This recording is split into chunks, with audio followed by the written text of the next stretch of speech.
everybody, wait a minute.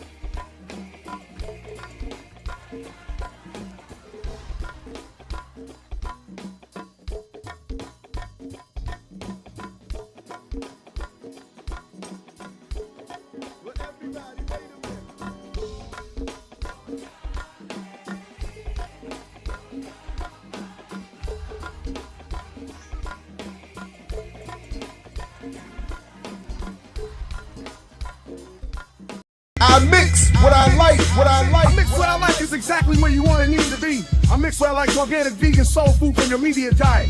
Get healthy.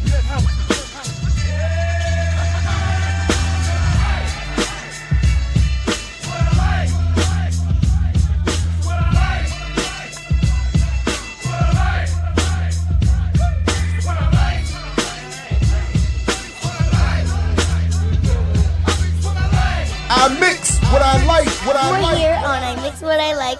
You may check us out on imixwhatilike.org, where you can see all these other shows and what my daddy.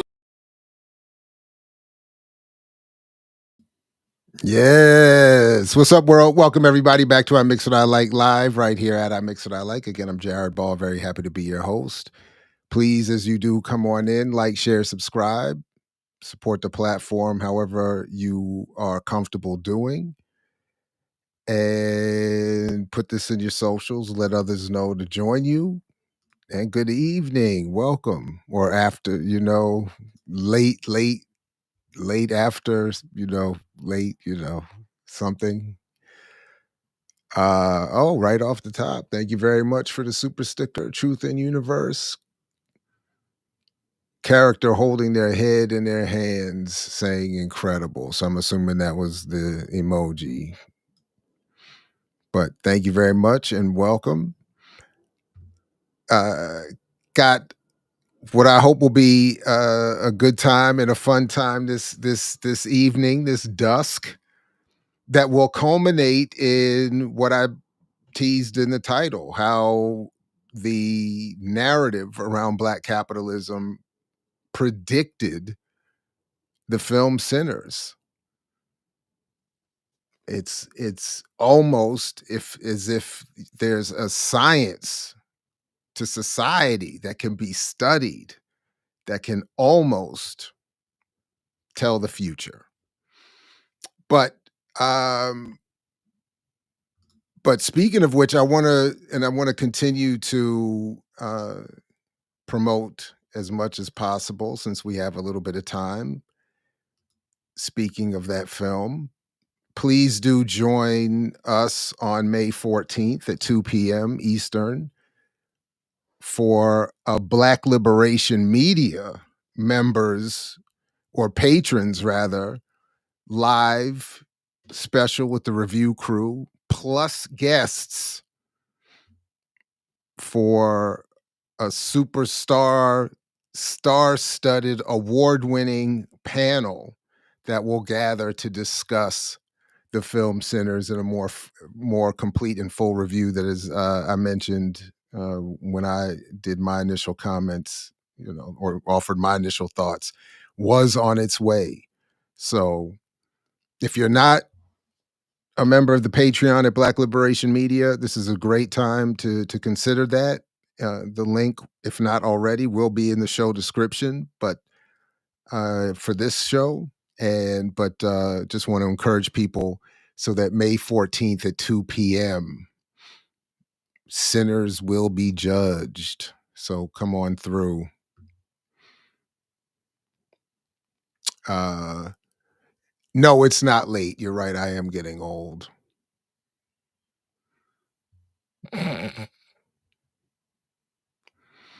But again, welcome, folks. Good to see you all coming through.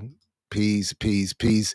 And definitely check out Saturdays with Renee from earlier today on Black Liberation Media, where Jared Ware from Millennials Are Killing Capitalism joined us for a really good discussion about Harvard and anti-Semitism and anti-Zionism. Yeah, you will have to bail. There will be spoilers in that. So or see it before then, maybe. Still got a couple of days.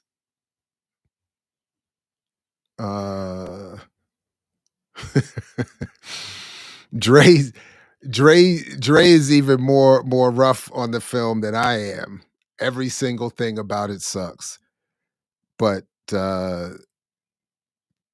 so nay, salute to you right back from the nickname on. Appreciate you. Thank you very much for the kind words. But so yeah, but I think there's still a lot to be said. It's out there. You know, there might as well be some discussion of it. One thing that I still am not entirely sure what I think about all of this, other than the very simple part that is this piece I want to share here, and I will put the link to this video in the show description. I think it's very well done for a short video, even if I don't agree with the host's conclusions on the film Sinners.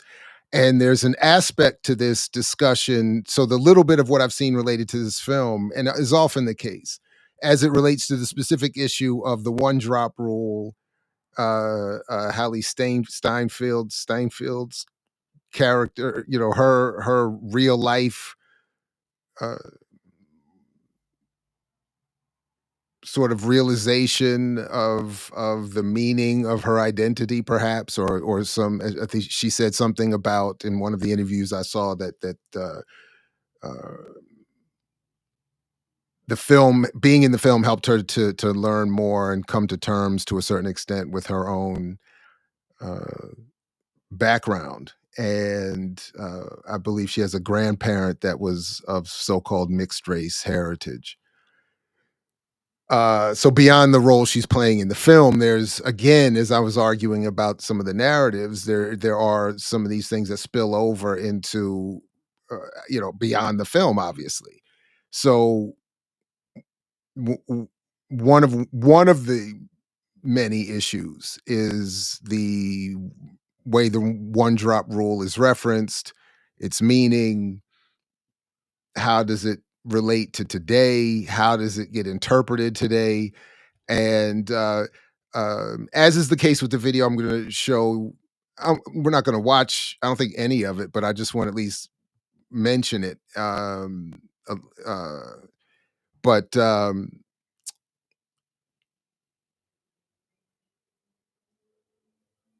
it's you know, like I couldn't think of, maybe I'll just play a random clip of, or a few minutes of it. So it's a short video, but I didn't really have any timestamp because I'm still, you know, working out my thoughts. But the one thing that is that is taking me forever to get to is that I think is a glaring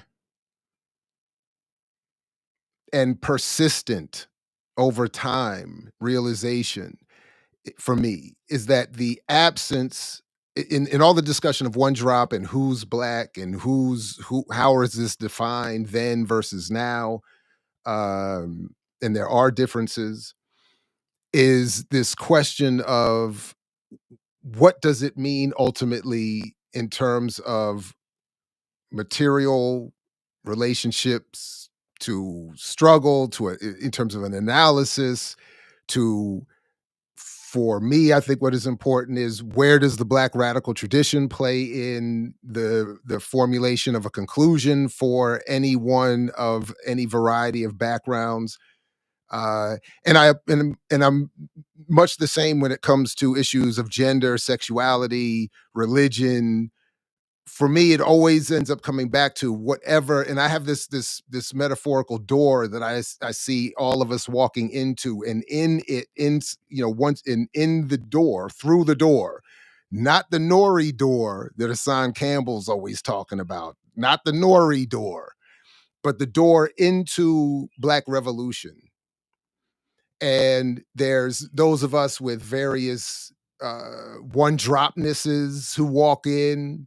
There's part that we come, maybe some of us come through a different door that is from some element of the diaspora, or where we're entering through a realization of our sexual identity, our gender identity, our religious identity, and but the point is, to what extent does our engagement with those variations encourage us to walk through that door and enter the Black revolution? And I just don't often. So whether it's been Drake or Obama or Blackish and Mixedish, and however, the one thing that seems to for me to get left out, just as is the case with everything, are those politics. All right, cool. We're all going to struggle with some variation of this life. Which version of that struggle is going to bring us into struggle? And that's the part I keep wanting to see more of. But nonetheless, I did see. What was your thoughts on passing prior to taking on this role? And then how did this character inform your thoughts of passing? Wow. Well, it left me with more questions than it did answers. That's for sure. Say my name. 2 years ago, Haley Steinfeld could absolutely be bought and sold as a slave. These pretty teens are best friends, and they're also something else. Something that may surprise you. With twins. So I'll just let that be his intro be the tease for that, and then he has a discussion where they go over the one drop rule and talk about how historically all of the variations, like all of these people, are considered so-called Negro, could be bought, sold, et cetera, and so forth. This is, of course, Walter White, and then he makes a good joke, not the one from Breaking Bad, but the one who was the leader of the NAACP, who could obviously pass, but then put in work for the Black community, but obviously still had privileges, went undercover to expose Klan rallies and stuff like that. He talks about the difference between those who perform as passing versus those who fully engage. And I forgot the language and the terminology, the differences, but distinguishing between those who variously engage with their Blackness. And to a certain extent, he does point to this question of, in terms of when he talks about Walter White, this terms of a commitment to a struggle for Black people. I would just want to make an emphasis for the more radical wing of that struggle, and always encourage that. So, but yeah, and then he makes the point that these two are twins, same mother, same father, but have very different looks. And this is, yes, her natural red hair. So it's you never, and this is their family. And you never know exactly how everybody's going to turn out, and then who, and he makes some reference to the persistence of the one drop rule in terms of who is determined to be Black, but somewhat, I felt somewhat, and talks about hypo and hyper descent, that it still has been studied to be the case that in this society, that if you are blended with Black, you get the hypo descent no matter what. Black is a particular admixture. You get and the one drop rule puts you in that no matter what. But Asians and Latinos don't necessarily have that work that way. Now, one point again that he doesn't make is, of course, that some of that has to do with the differences in how Latin Americans have engaged the one drop rule. And of course, in Latin America, it's exactly reversed, where one drop of white had everything to do with you being white. All this having to do with the settler colonial expansion, where the men were over in this part of the world, coming from Spain without their families, as conquerors, male warriors, and of course, to expand their population, whoever they procreated through rape and conquer would automatically be theirs. Vice versa here, where the white settler colonial relationship here was more of a complete family, therefore leading to the reverse of the one drop, where Blackness was the full determinant in the hypo descent, that is the lower status, as opposed to hyper descent. So I thought, but minus some of those details, this I thought was very, very well done and interesting, and all bringing it back to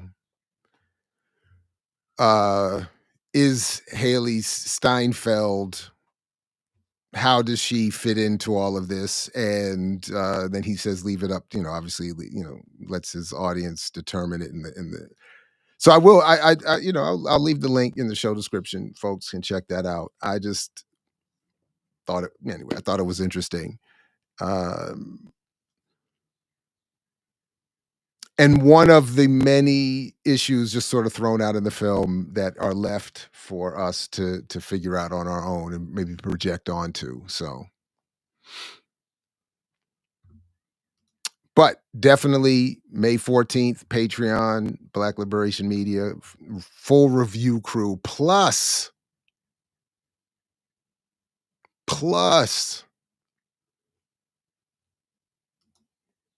special guests. All right. Moving right along, a number of folks commented and took some offense to me sharing some thoughts about my interviews with Mark Lamont Hill and others. I think some folks misunderstood some things. And there was this idea that that always comes up. If there's any criticism or supposed or proposed or suggested criticism, well, did you reach out? Did you, and I think sometimes that is warranted, and sometimes, depending on the relationship and whatever it's and whatever's being said, it's not. So just for the record, just a little while ago, a couple hours ago, I did reach out to Mark just to,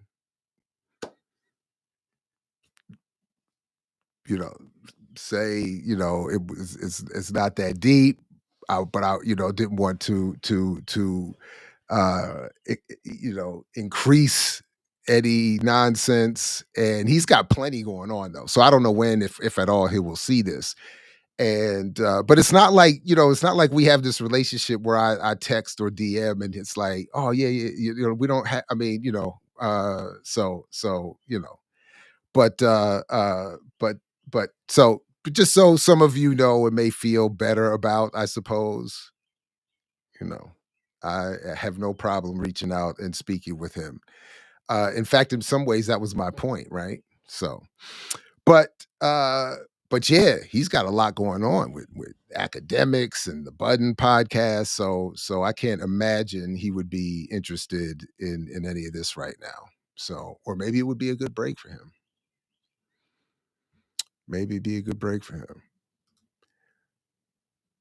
At least that's funny. And they already have the same star, right? So perfect. All right.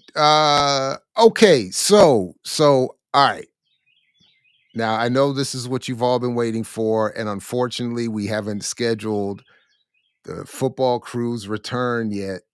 And I know you all just, but I gotta share some of this. I don't know if you all are following any of this, have paid any attention to this, but this is LaminYamal, one of, I think, is he 17 yet? 18, maybe 19 years old.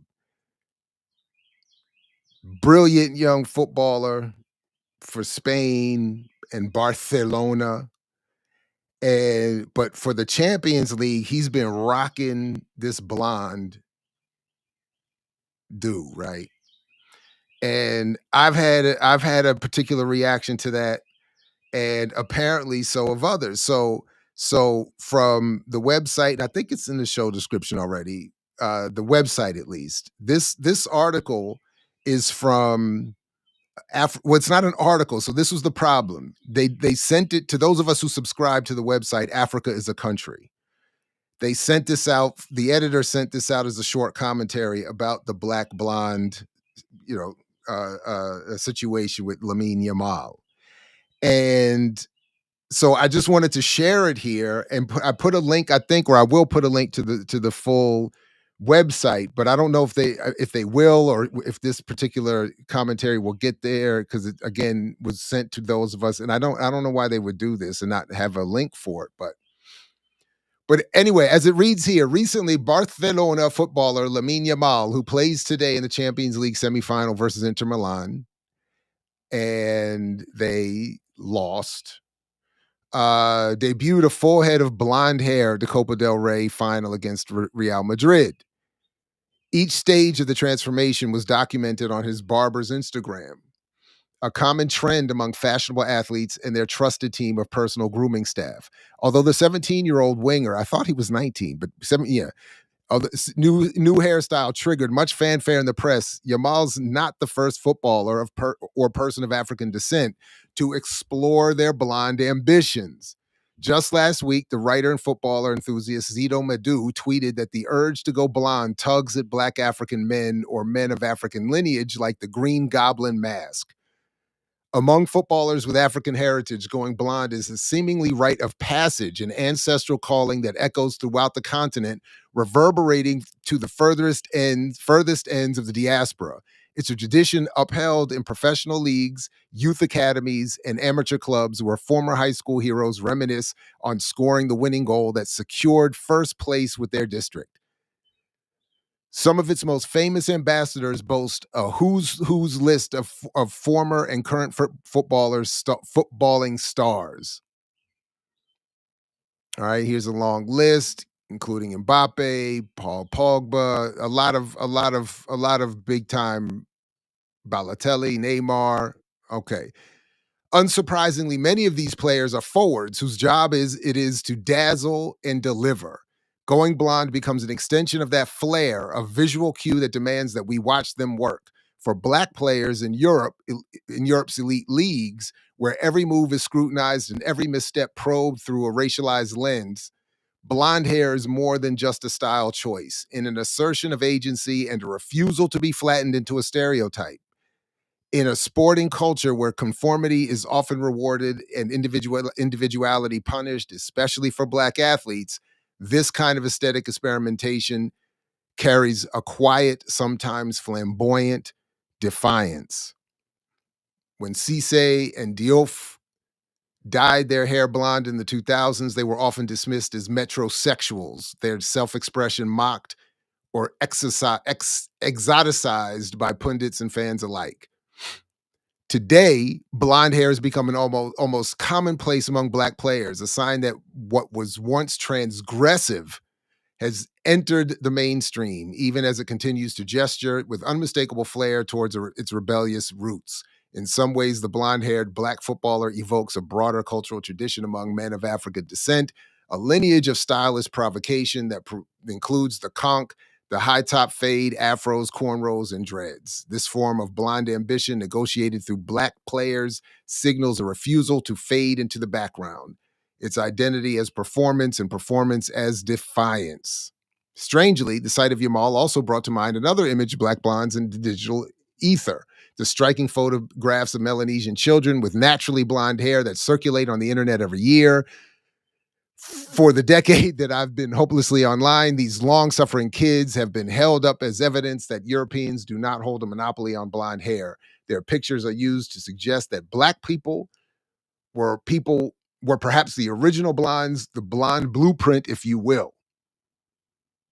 This argument is predicated on the Melanesian status as indigenous people, buttressing a larger narrative about black origins of all things, including blondness.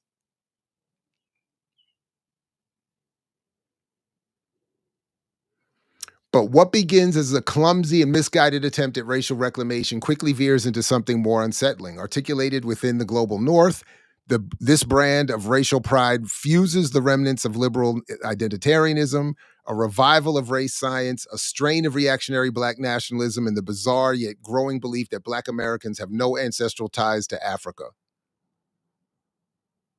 Where blonde hair was once seen as a symbol of white colonial dominance, a trait used to instill racial inferiority, it's now being reframed as aspirational, something to be reclaimed. This raises an uneasy question about the serious drawbacks of racial pride, rooted in the reclamation of a trait once associated with Aryan purity and racial hierarchy.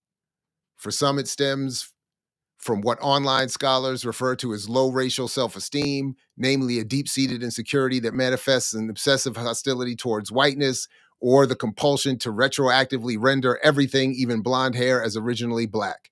It's a kind of racial overcompensation masquerading as empowerment.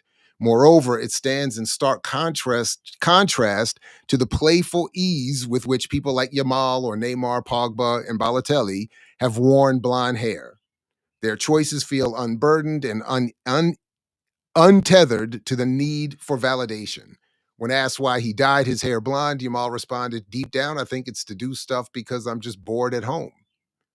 If only more of us had the courage to admit that sometimes our choices are not political or profound, we're simply just passing the time. Kanya Mitchali, staff writer, so not the editor, sorry.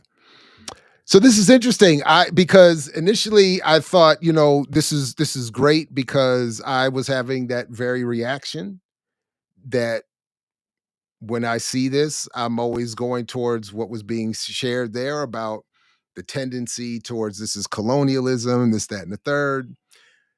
But there is something, so I very much appreciate what is being said here, but at the same time, there is something that does sort of strike me as a little bit of a contradiction, at least, because part of the reason why I react this way is that when something like this is taken by some to mean some kind of reclamation or some sort of reminder, or that there's politics made about it. Well, on the one hand, as he's suggesting, to the extent he's being honest, and to the extent he should have anything more to say, given his age and his his youth and his focus so much of his life on football and this extreme limelight he's under. I wouldn't want to put too much on somebody in that position, but at the same time, when the author here says that for some, it stems from what online scholars refer to as low racial self-esteem, namely a deep-seated insecurity that manifests in obsessive hostility towards whiteness, or the compulsion to retroactively render everything, even blonde hair, as originally black. It's kind of a racial overcompensation masquerading as empowerment. Well, sometimes I feel that more often I feel it's the reverse, that when we see acts like this, some want to politicize it as a reclamation, as some sort of connection to not the deep-seated insecurity, but a deep-seated racial pride and self-confidence, and reframed as aspirational,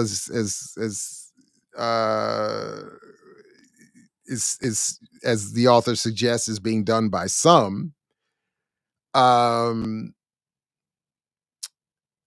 That's the crowd I often think is claiming, is overcompensating for a lack of real political power with exuberance over some sort of symbolic effort. Now, I believe, if I understand, the author is saying nobody should be doing too much with this and just let the young man, say he was bored at home and that's why he did it. And, we should all leave it at that. But at the same time, whether Yamal is aware of it or not, there is a context in which this is happening. The sport is being played in the world where race, politics, exploitation are all taking place. So it stands to reason, it makes sense to me that people would politicize it one way or another. And I can't argue that it is political to me. Given that, honestly, the whole construction of the sport is political.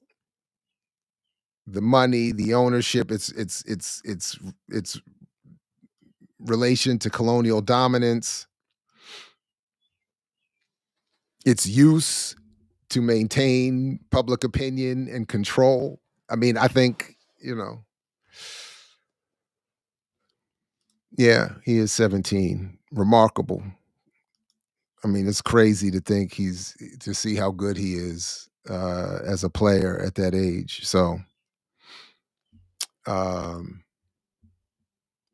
no, I'm going to watch him do his magic. I'm not saying don't watch him do his magic, but we can't ignore that there's a politics here. That's all I'm saying. I don't think, So I would, to the extent, if I understand what the author there is saying, I would slightly disagree that it shouldn't be that folks should not attempt to politicize what we're seeing, or make political analysis of what we're seeing. I think that, but I think that maybe the focus shouldn't be on Yamal himself. That's all. Not too much. I don't know. Maybe I don't know. What? All right. So again, I definitely am not the one to lead a discussion on this next issue that I want to get to. Just a couple other things before we get to the main topic of the evening. But I do try to pay some attention to what's going on with Traore, and I came across this video. So I missed, forgive me, I miss a lot of things, but I missed that there were these hearings. So so again, remember when Professor Orasami Burton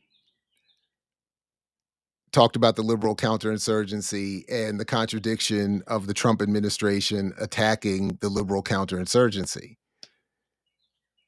Well, so I missed that a week or so ago, or whatever, there were these hearings in Congress where, where AFRICOM was brought up, and Republicans are like, what are our tax dollars paying for? And of course, it's a black general that they're talking to. So again, I think it may be there, but all the links I'll make sure will get put in the show description. But I just want to give it another like from this side, and just play this little clip here real quick. How many Africans has the United States military trained and equipped? Congressman, I don't have that figure. I can get that figure for you. Ballpark, just, how many? Congressman, it would be a wild guess right now. Seems like something we should know, right?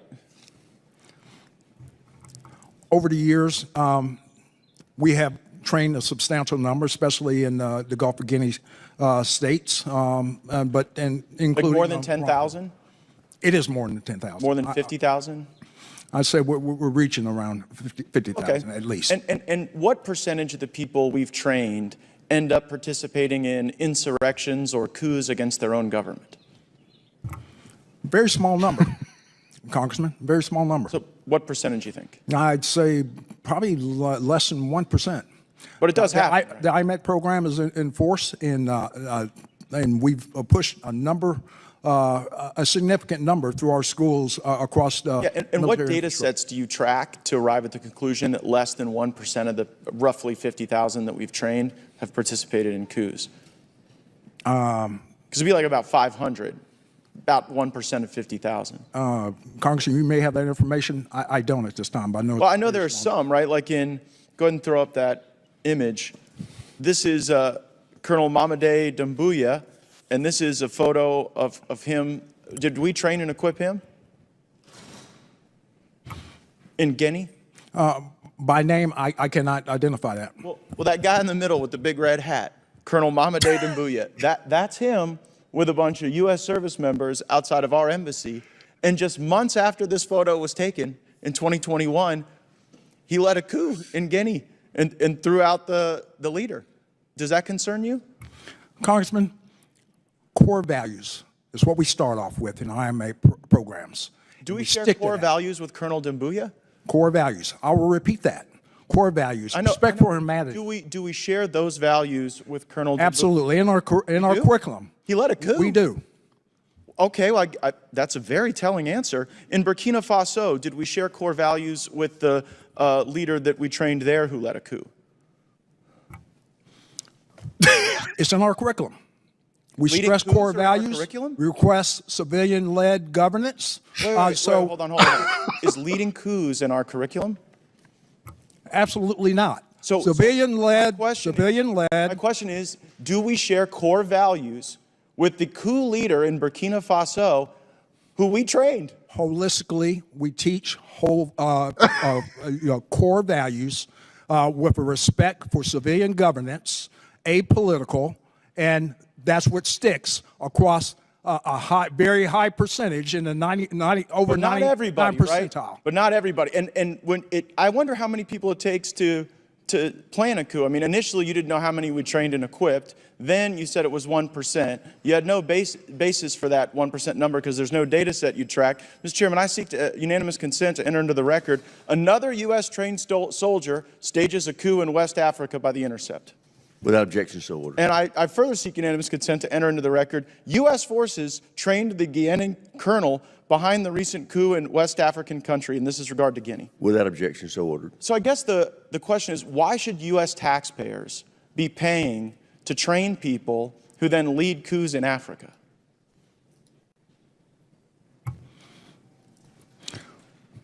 Congressman, our curriculum harvests core values and also to be able to embolden these countries for a representative democracy. But General, that democracy isn't what emerges.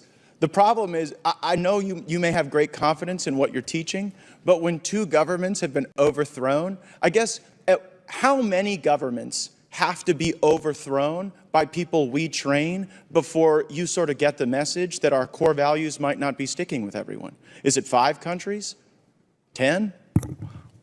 We'll continue with our persistence in assuring but do you think it's that working? they harbor democratic norms, democratic values. Just a moment ago, you said we shared core values with Colonel Doumbouya. you said that just moments ago in response to my question, and his core value seems to be leading a coup. So I don't think it's stuck. I think we should at least know how many countries we train the coup plotters in. Right. How many is too many? Because clearly 2 is not too many, and I think we could use our resources far more. Right.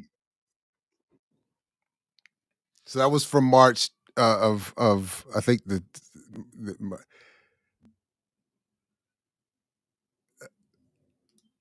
well, I appreciate. Thank you very much. I'm glad.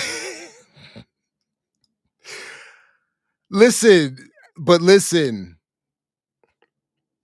I mean, obviously, this is at the end of the day, none of this is funny, but there's much more profound and in-depth analysis to get that I don't have to offer. But I do think that when possible, we could take a moment to enjoy the contradiction. There's so many of them, as Leah pointed out, from, again, much like the former Morgan State grad, General Kip Ward, who was the first head of AFRICOM, to the appropriately named Colonel Langley being in charge now. I mean, to a Trump Congress saying, "What are we doing?" And it's like, dude, I probably should have, and maybe we should follow up and see what the details are with that congressman, or whoever. Honestly, I don't even know who that was, to be perfectly clear. But I wonder what I have to imagine somebody has attempted to have a conversation with him to say, "Do you not understand what like you've lost the plot here? You're yelling at this colonel." But the plot is, yeah, we're here to overthrow all of them if necessary. Those are the resources that run this. That's the resources that run everything.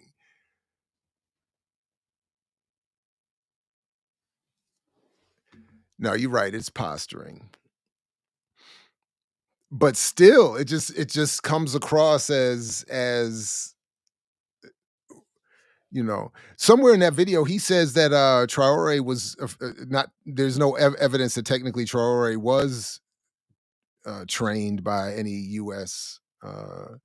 Officials or entities, but so I don't know. Maybe that was that Matt Gaetz? That wasn't Matt Gaetz. Was that him? Man, I need to get my I need,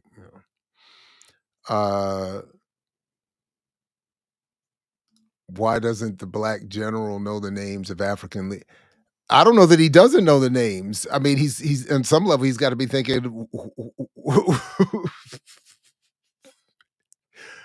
why am I having to sit up here and get grilled by this idiot who doesn't seem to understand the game plan? So, all right. So from one of my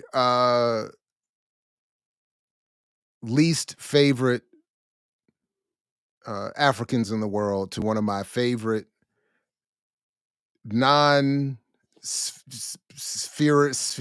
spherical or in our sphere white guys, white men.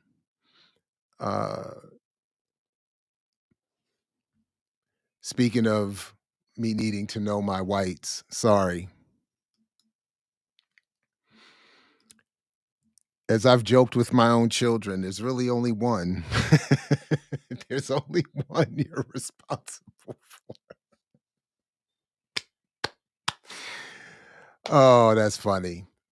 But oh yeah, that is Gates. Yeah, that's terrible. Then that's just another layer of contradictions. Because yeah, my bad. Yeah, yeah. All right. Oh wow. But I do know. No, actually, I don't know. But I do enjoy RMBrown, and actually. So I don't think the link is in the show description for this one, but on a recent one of his episodes, he's actually, it's this episode that had me go watch the film Zone of Interest, and I just want to play.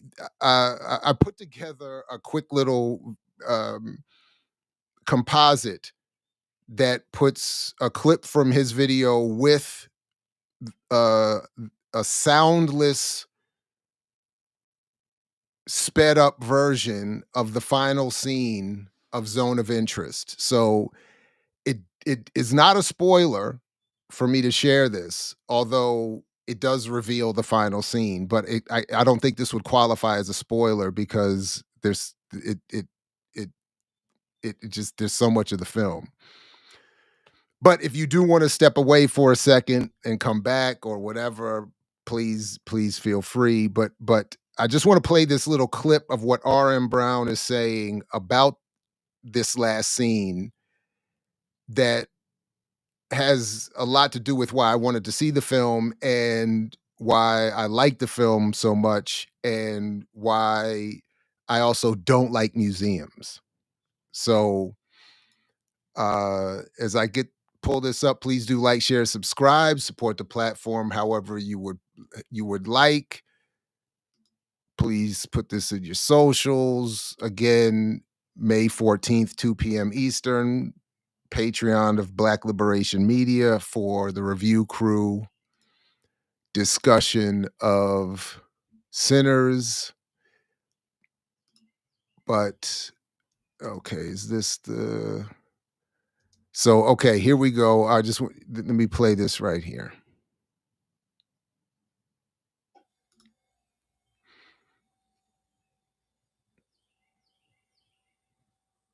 So this here, by the way, this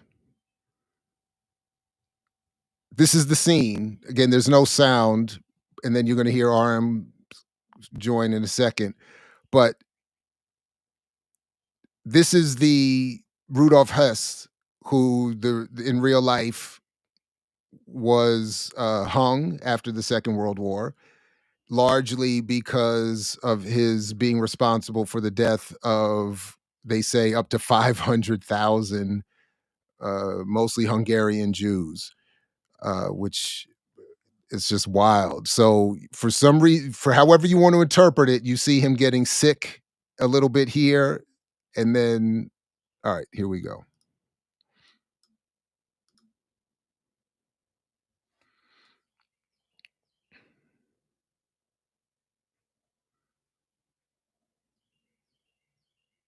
They jump ahead in time in this movie to current day, and it's this museum. What is now a museum? And it's just people vacuuming, cleaning. You know, it's just their job. They're not really even looking at what it is. You could tell they're kind of just like, I know a bunch of tourists are going to come in here and then leave. This really was unsettling when I saw this movie in the theater, and I didn't really know why, probably because I was drunk from all those habanero margaritas, sorry, no more. Jonathan Glazer is such a smart director that I don't think this was a mistake. I think this was all very meticulously planned and thought out. So yeah, like he's saying in the clip here, this movie is different because he's kind of saying this stuff is not just in the past. It's not just museums and movies. And off into the darkness he goes.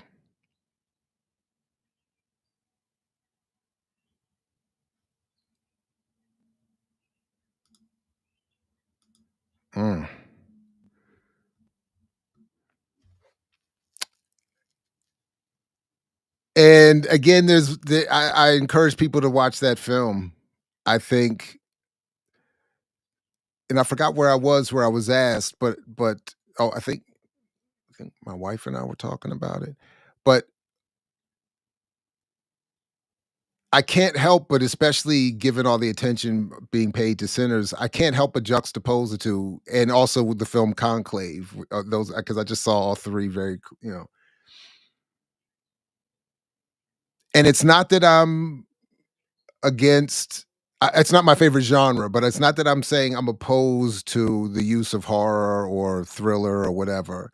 But to me, there's something about the way these films, in a very scaled down, that is Zone of Interest and Conclave, in a largely scaled down way, particularly Zone of Interest, though, that it's so I wasn't saying I want, because what my point was, I want African world struggle to be given, to the extent that it hasn't, I just haven't seen everything, the kind of respect that Zone of Interest pays to that subject.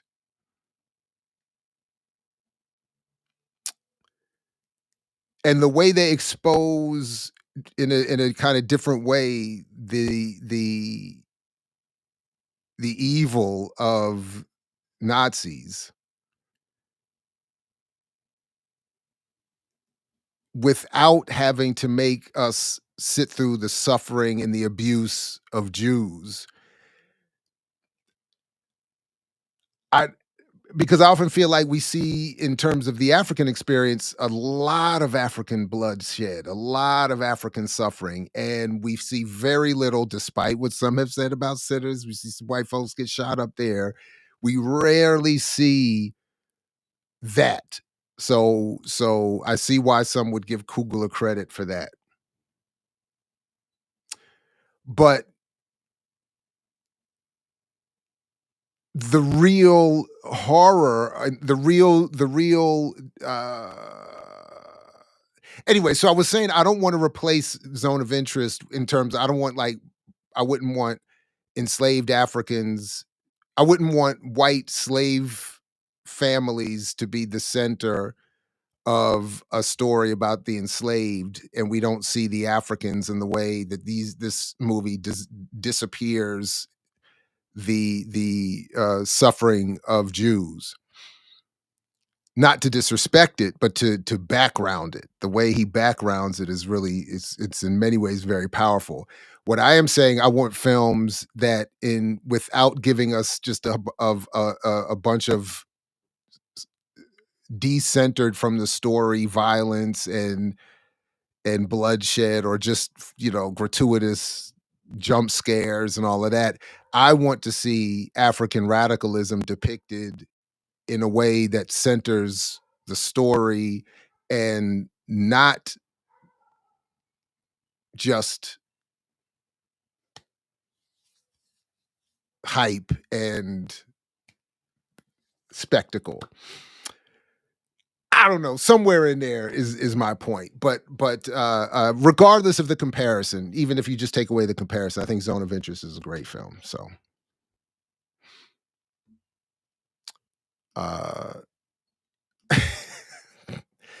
listen, RMBrown talks about a lot of stuff that I'm not paying attention to very much, and it's a fun way for me to get some news about stuff I'm not paying attention to.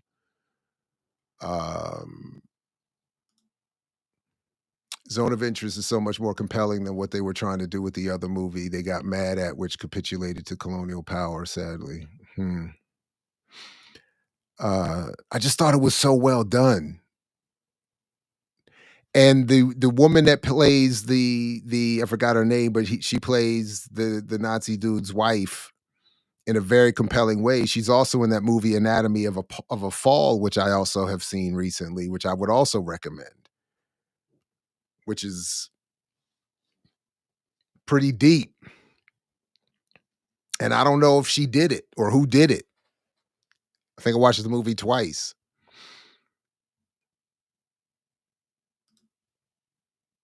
It's what you don't see in the accompanying soundscape. That's right. That's what makes it so chilling and far from just another Holocaust movie. Exactly. Again, it's my second favorite Holocaust film of all time at this point.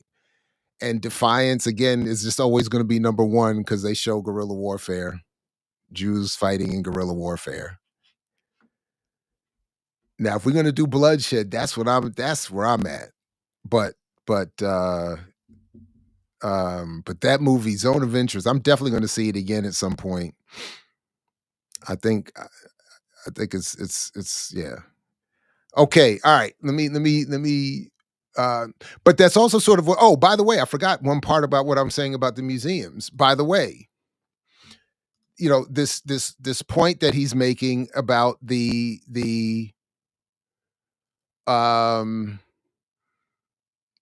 what he suspects the filmmaker is saying about museums.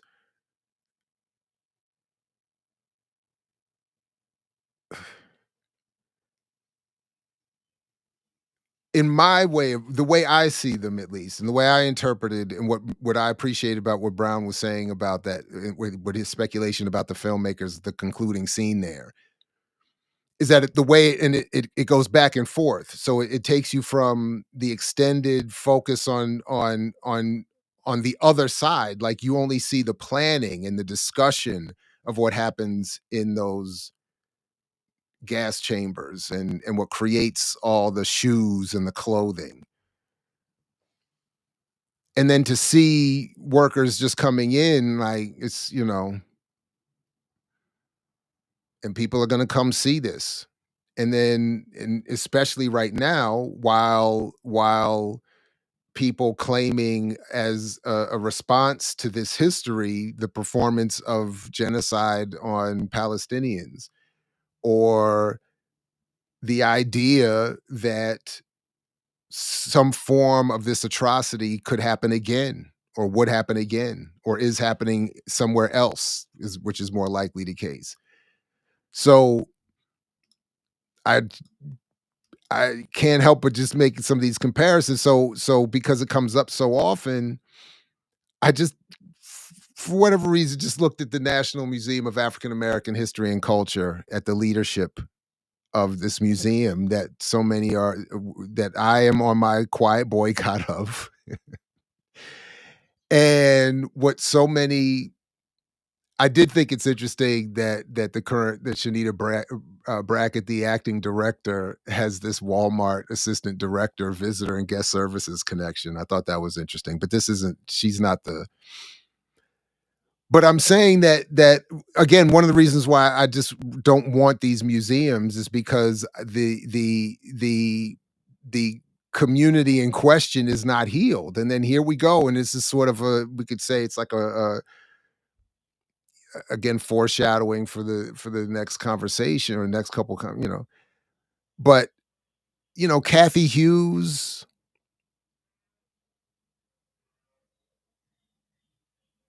Ted Leonsis owns a lot of the Washington sports teams, Robert Johnson, Shonda Rhimes, Laura Bush, former First Lady of the United States, a lot of CEOs of Oprah Winfrey, like for them, for the black bourgeoisie and certainly the white ruling elite, this is like a victory lap. And I just can't, and I don't have the way of putting it. I don't have the skill or the quickness of thought, and I haven't been able to put my words together properly on this or whatever. But whatever, there is something I think to connect between the zone of interest point being made there and this museum and a lot of other things. And there's something about the condition of the people in question is in this case is not good. The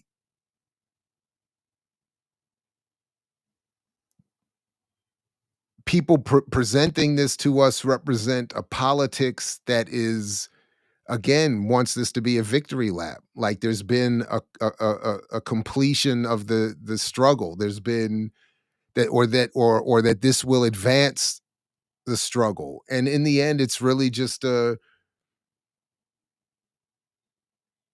help us gather our trophies and put them on display and present them as a victory, and you will continue to yourself be rewarded.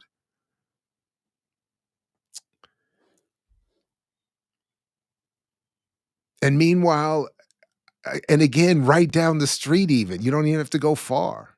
The many, at least, of the remaining DC Black residents still struggle.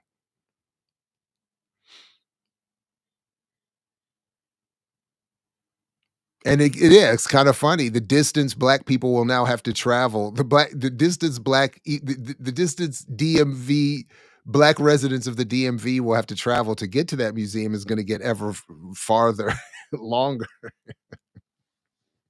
as gentrification keeps pushing those more and more out. But let me always defer to the real, we went with the fam to the Native American Museum here in DC. My son was pointing out all the contradictions loudly. Thanks, JP. Oh, I appreciate that. Yeah, that museum, I had to go there once for a, who was I working with?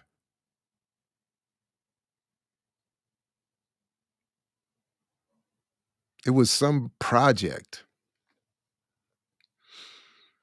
And I felt it there for sure. This was before the African American Museum was put together. But I felt the same thing there for sure. It felt,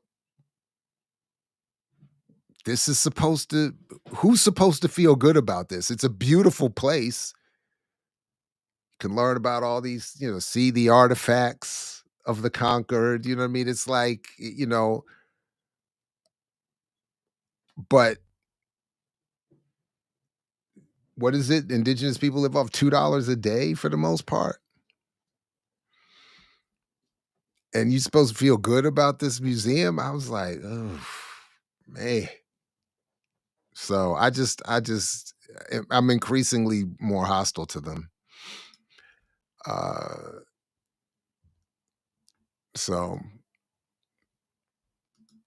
all right, I don't know where this is. I know there was something that I had said a little while ago that made me write this down, and I don't remember what it was, but I'm just going to bring it up anyway. And I was talking about I Mix What I Like, a mixtape manifesto at some point, and I'd forgot to highlight what the mixtape companion to the book.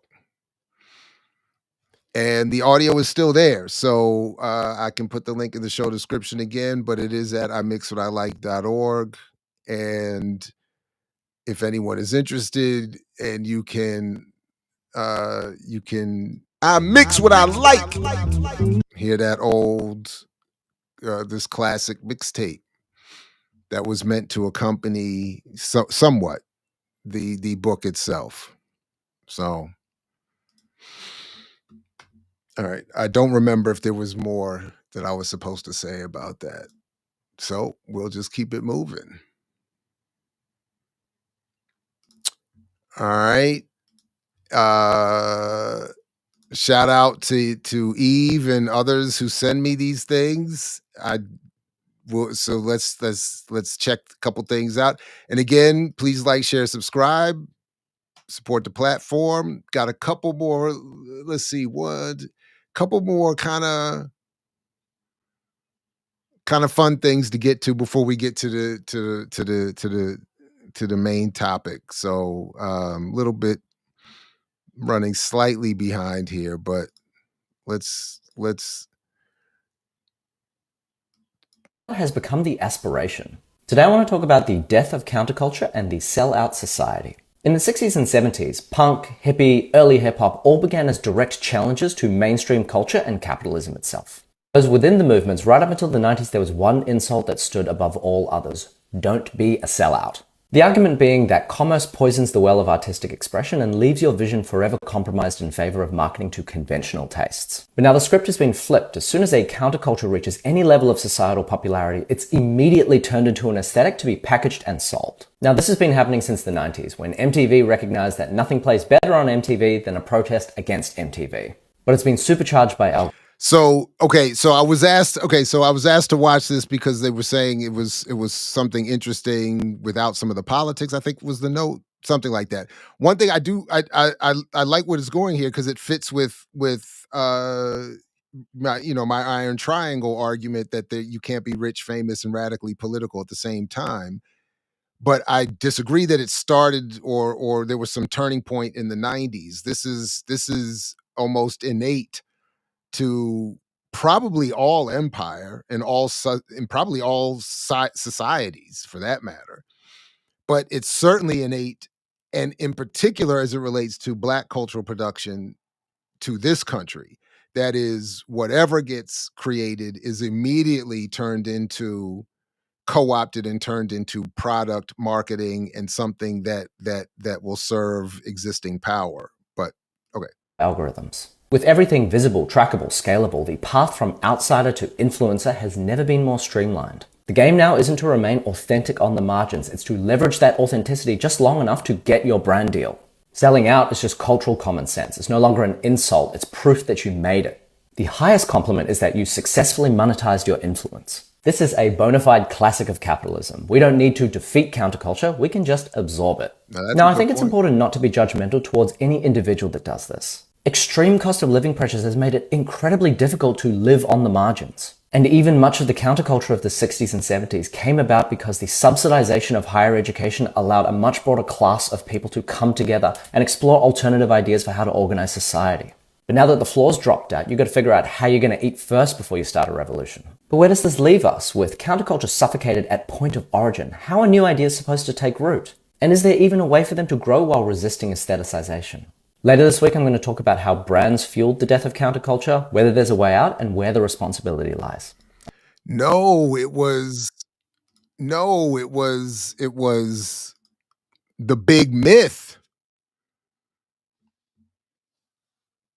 The reconquest of America that the corporations initiated after World War II. But again, it's really even before that. But I do agree that one thing that was alluded to there, particularly as it pertains to hip hop, is that, and we've talked about it before, we went from EPMD's The Crossover saying, I don't want a white corny audience. I didn't get into this for that. To today, selling out being a sign of success. And it's not just hip hop, because I remember even in the Metallica documentary where their response to their audiences who said that they sold out was, I remember one of the band members said, yeah, we did sell out stadiums every night, was his line, something like that.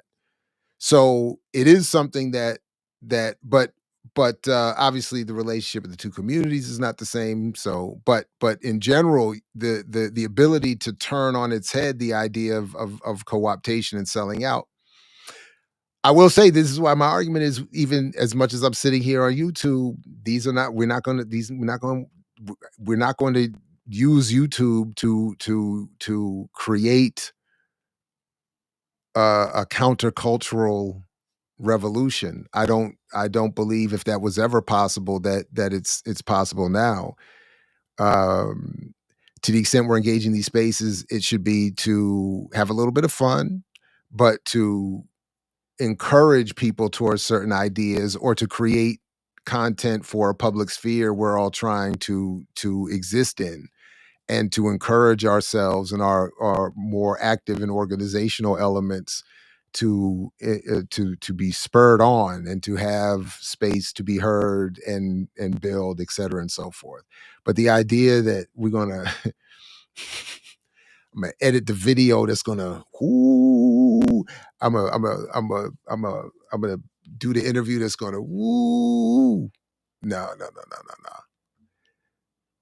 Don't forget the roots. How could I forget the roots? Again, I keep saying they were bamboozled and have now become a caricature of their own caricature. That's the beauty. That's the beauty. And now the one point that he made that I also don't agree with is that after a certain point, who were we talking about? I remember Dr. Burroughs, we had a disagreement over this one time.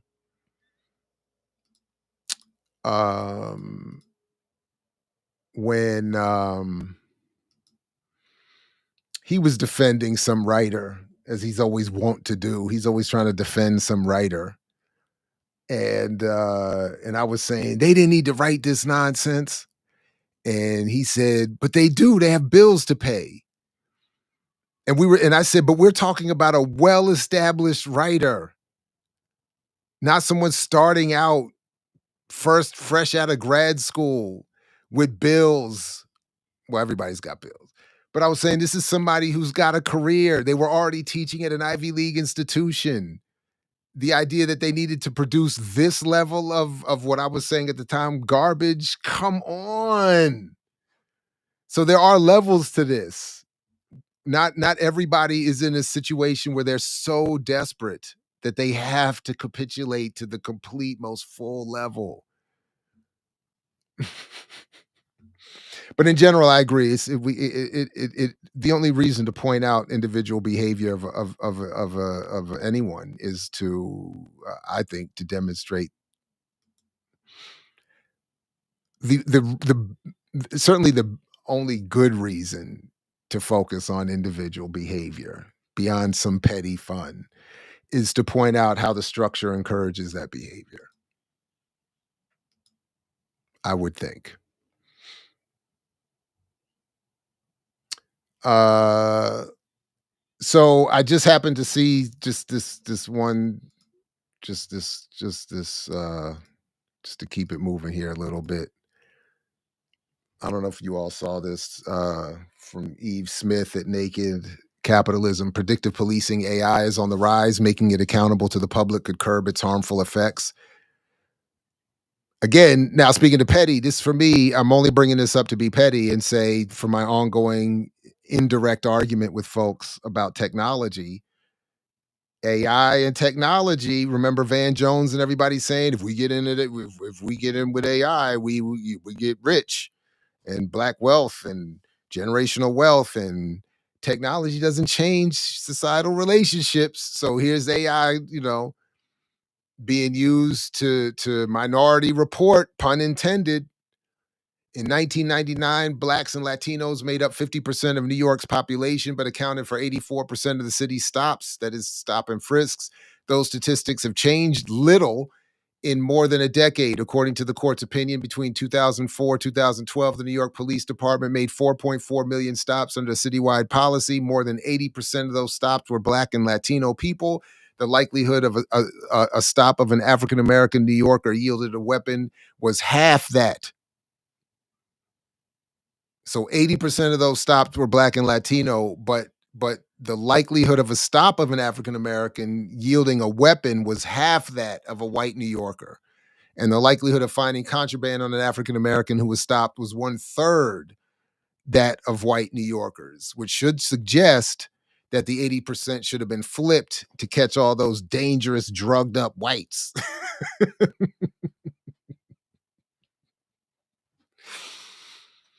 But no, instead it's going to be used to predictively police black and brown people, is really the point. So it doesn't matter that the data shows that it's the whites with all the guns and drugs. It will be black and brown folks getting targeted by, as Tom Cruise tried to tell us, Minority Report. All right. And oh, so by the way, from the Black and Blonde story, this is the website that comes from, Africa as a Country. And I happen to have, I think when I was looking for that article on the website so that I could more easily share it, I found this one, Pan-Africanism Under Elite Capture by Naila Aroni. Recent celebrity investments in the continent raises the question, who is it really for? Little Wretched of the Earth reference here. I'll put the link in the show description for anyone, again, obviously to give it a more full and close read. But there's a long-standing legacy of celebrity being used as soft power in cultural warfare to sanitize and exploit Africa, ultimately manipulating the post-colonial divide, as noted by author Francis Stoner Saunders. In the Cultural Cold War, the U.S. government recognized the role of music and the arts as a covert strategy to win hearts and minds, resulting in, again, the Cultural Cold War. The article talks about the role that Ghana's Year of Return in 2019 continues to play in bringing Black America and particularly celebrities over there, welcoming high-profile celebrities like Chance the Rapper and Meek Mill, which is, I don't know how we assess their high-profile celebrity these days, but as unofficial ambassadors promoting experience-based tourism. And folks, remember, I mean, we in many ways, just to connect to the series that I've been doing over on Black Liberation Media, 100 Years of Malcolm X, I mean, we have maybe a lot of this cottage industry of creating a tourism, sort of a tourism effect. Let's see if I can make this a little larger here. Is in creating this tourism effect with particularly with African America and the continent is Alex Haley and Roots. Was let's concoct this story and create a business. Naomi Campbell has been used, who is frequently associated with infamously corrupt members of the global elite, such as Jeffrey Epstein. Not Naomi. And Charles Taylor, oh, not Naomi, was controversially appointed Kenya's tourism ambassador.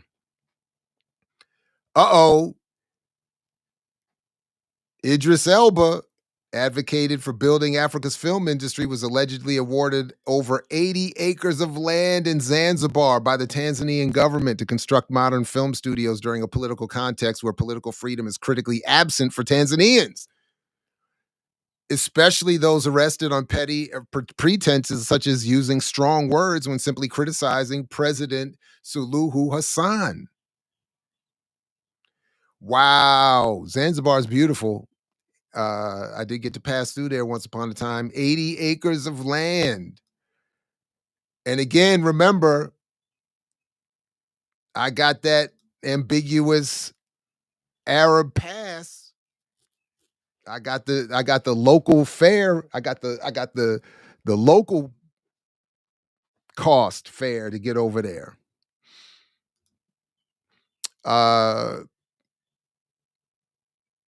Wow. Moreover, John Legend also chose to perform at the Global Citizen Festival in Kigali, despite the Rwandan government's involvement in the M23 rebel takeover in Congo.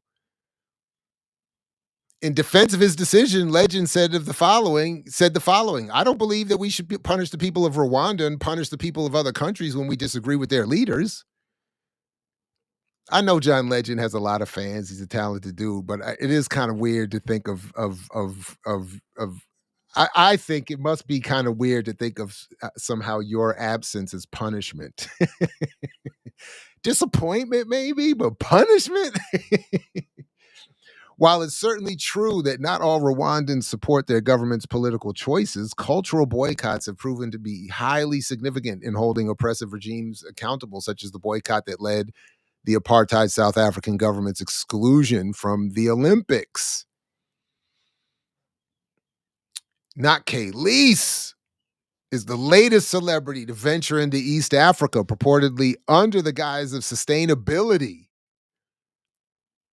She often markets her videos on her Instagram account through short-form reels wearing no makeup and casual clothing, coupled by hashtags like support Black farmers, farm life, the girl next door, pioneer, original farm owner.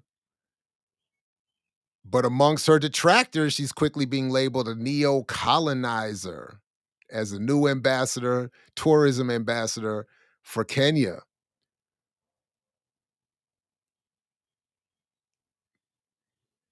Where does it say? Didn't it say the, or maybe it's later.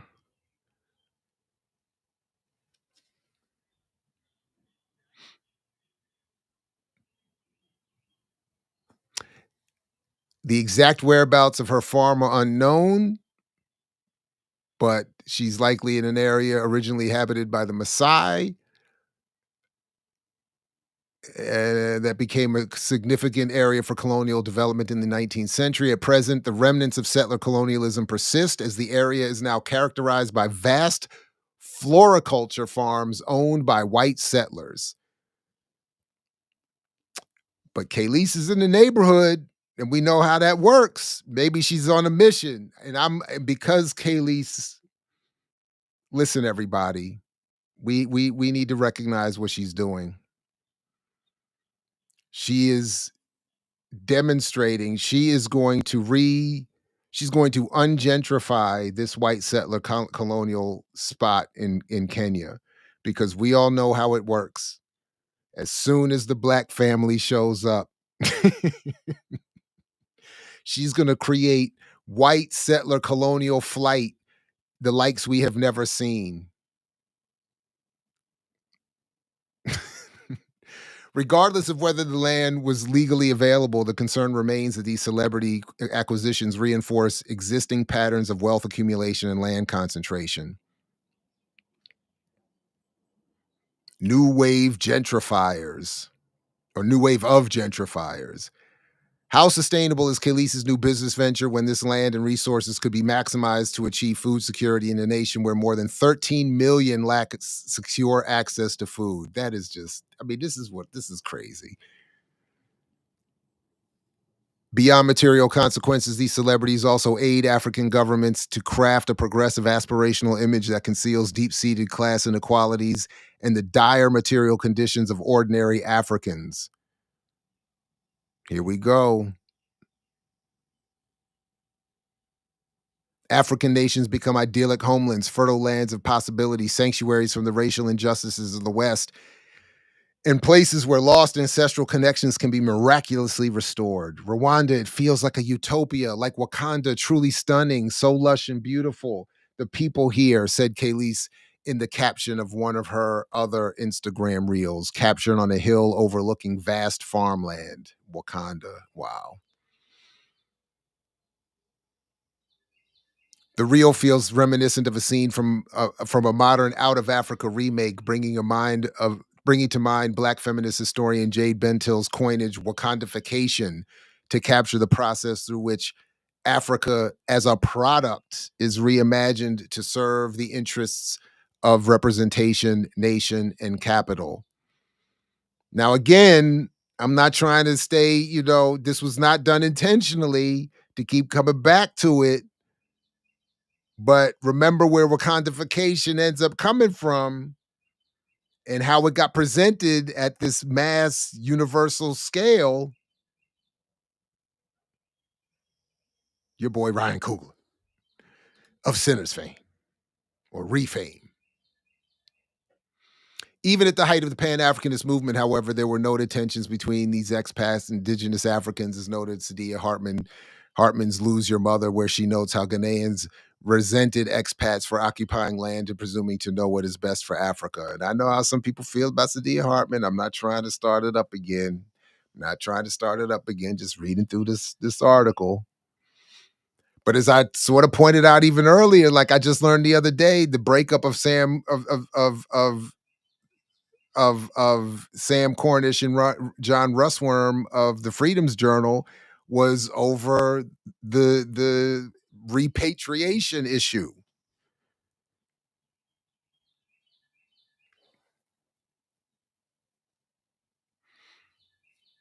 While most African Americans who are descended from enslaved people trace their lineage to West Africa, his choice of Kenya, that is, who's the he here?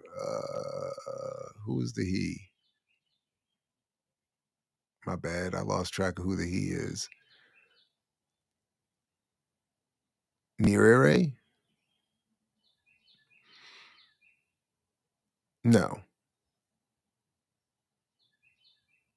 Who's the he? Well, whoever the he is, his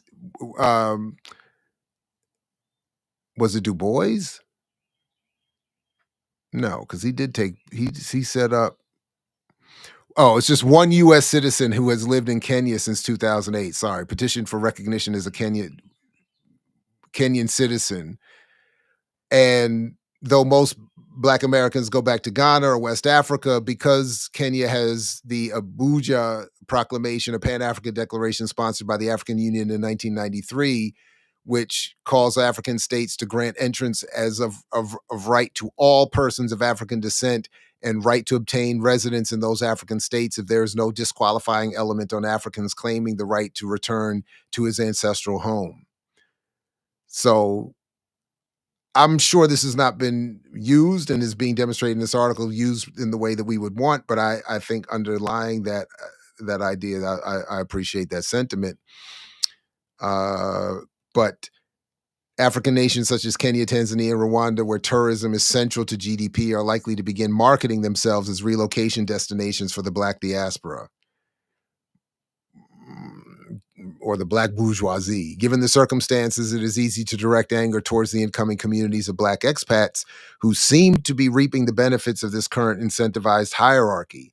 The real culprits remain African political and economic elite and the Western powers, former colonizers, and financial institutions who shape their self-interest and continue to amass capital at the expense of genuine racial solidarity, distorting radical unifying principles through the sanitizing process of elite capture. Bars. That's bars. All right, shout out No Names Book Club, which looks to build community through political education, providing a model for ethical engagement. True Pan-Africanism must be built on mutual solidarity, land equity, and economic justice, not elite-driven spectacles that serve the privileged few. Message, and message. So I'll make sure the link to that's in the show description. All right. Right on. But again, all right, one more bit of fun before we get to the main course. And I will definitely make sure to put this in the show description, because this right here.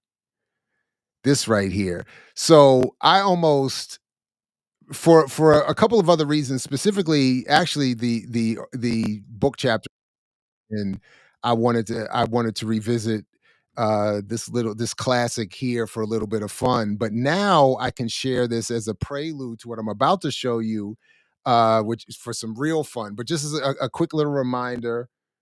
Now, I know it's some people who done wrote books and shit about how the myth of the black economic spending power. I'm not arguing that with niggas, man. Shouts out your book, my nigga. You know what I'm talking about. So again, thanks, Mike. But now that I found this video titled "The Rap Political Spectrum." Oh, this right here is fantastic. I'm only going to play this one clip related to KillerMike. I encourage folks to check out the whole thing, if for no other reason. It's a fun watch.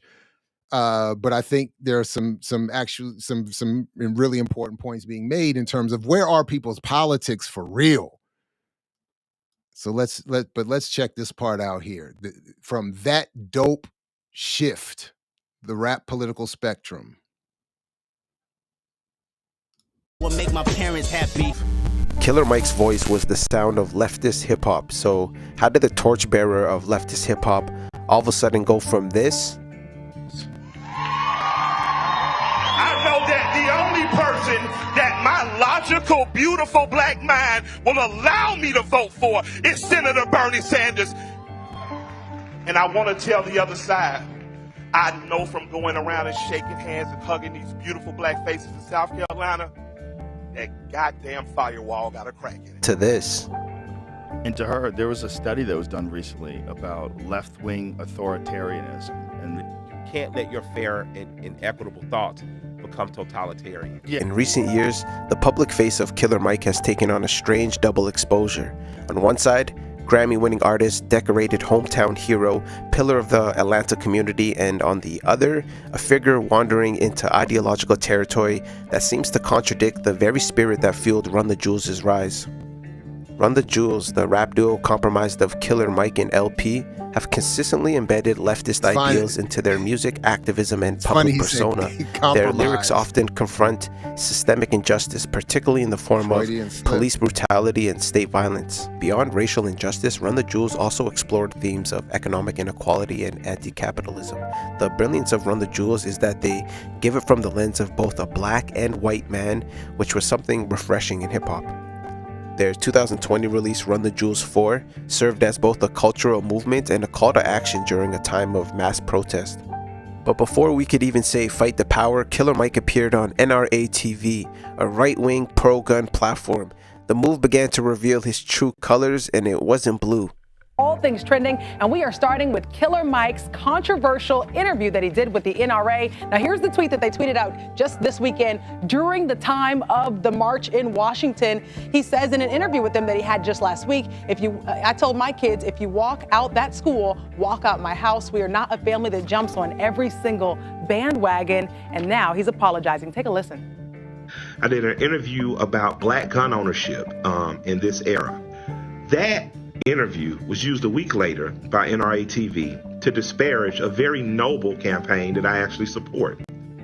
Yes, Killer Mike says he is all for gun ownership, but he is not in any way endorsing NRA, and he apologizes to any and everyone who was offended by his interview. Also, we are talking... Killer Mike also gave warm political nods to RFK Jr., a man regarded by many as a menace to the autistic community. Can you take a picture? I'll do a handshake and I'll. Okay. And I don't want. We actually talked about this. You don't want your liberals coming after you? I love you. I love you. It was a pleasure. I'll talk to you soon. Yeah. He actually had on EYL. Yes, sir. Yeah. Then there's the recent track where he drops the line, Me, I wanna move like Rob Smith.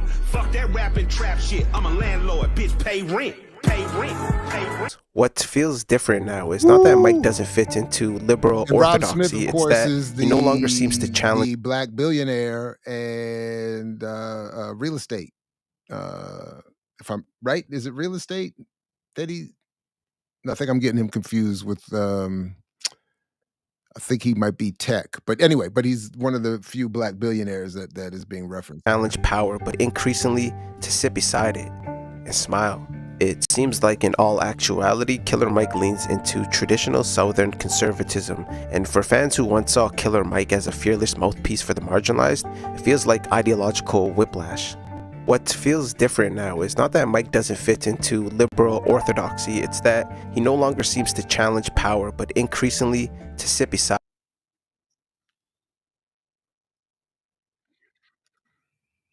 So, anyway, I'll put the link. If folks want to check out the whole thing, and I saw some people make reference to it.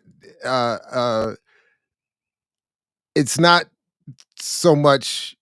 I wouldn't describe Killer Mike as ever having been left, but as I and others have pointed out, he is often presented as being left, and he did at one point support Bernie Sanders. And I remember I did some sort of commentary about that at the time too. I remember I said something about that in fact I tried to be friendly about it, to say that I had made the same mistake too. That is,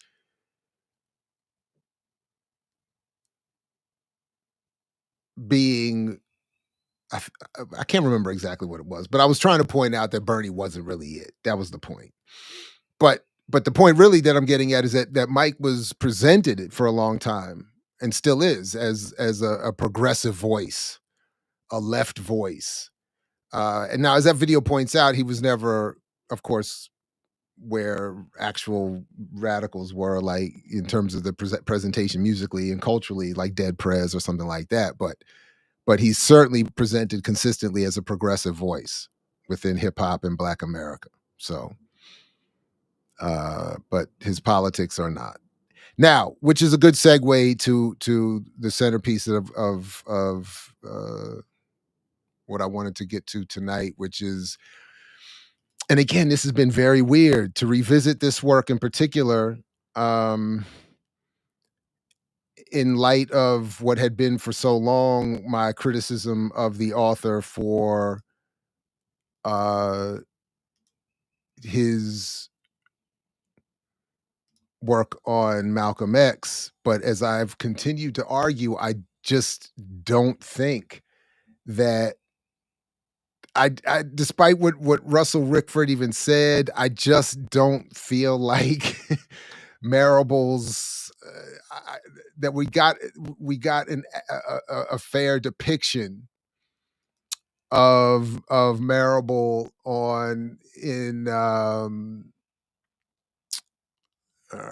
let's see, because when I went back to as I've been going back recently to revisit this work in particular,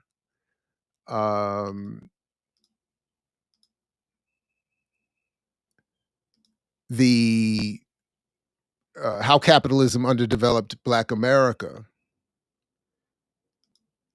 it just feels so much, it just reads as so much different from his approach to Malcolm in that book. But that's not really the point. The point is because I've been revisiting in particular this chapter here, Black Capitalism, Entrepreneurs, Consumers, and the Historical Evolution of the Black Market. And it just continues to make so many of the points that I am trying to make and expand upon in terms of the history of the Black capitalist narrative. And just so just to go through a little bit of this chapter,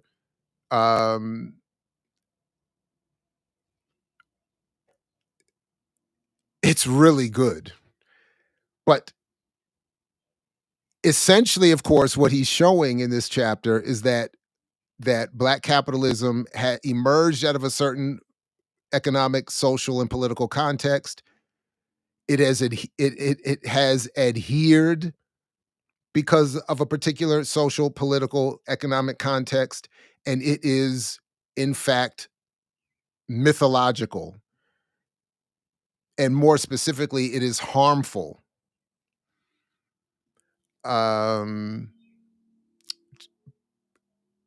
So it's impossible, therefore, as he says, to talk about underdevelopment as purely economic, as a purely economic process, because the human content of the dynamic is profoundly social, cultural, and political.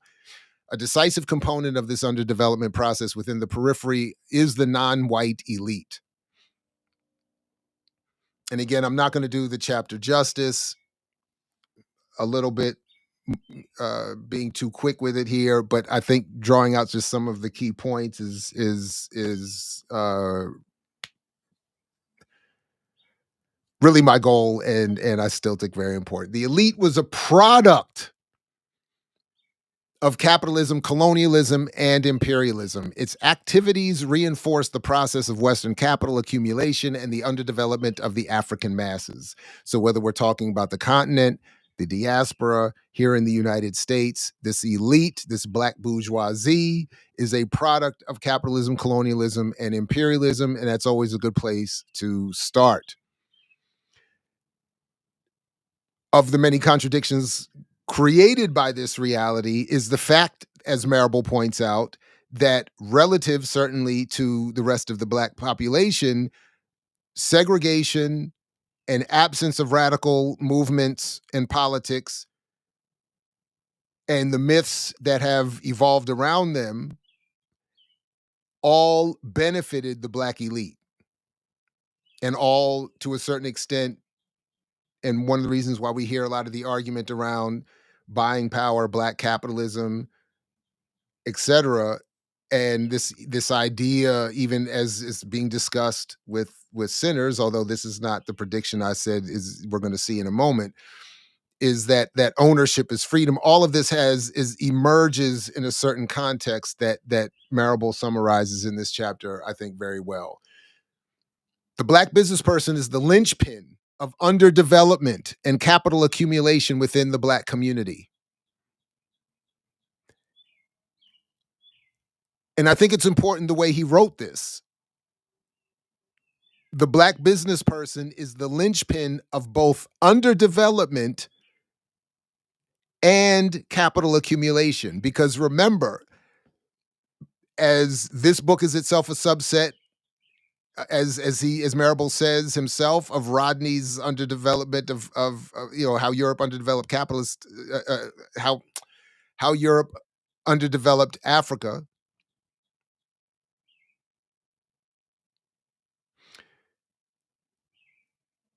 Capital accumulation accompanies underdevelopment.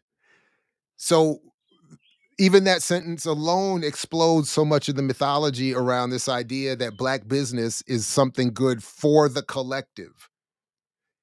The goal of the Black entrepreneur is to make profits, period. How he or she accomplishes this task is secondary to the goal. The non-white business person is the personification of the legitimizing and rational character of capitalism. Black entrepreneurialism is the personification of the legitimizing and rational character of capitalism. Or as William F. Buckley says, scattered success breeds universal hope.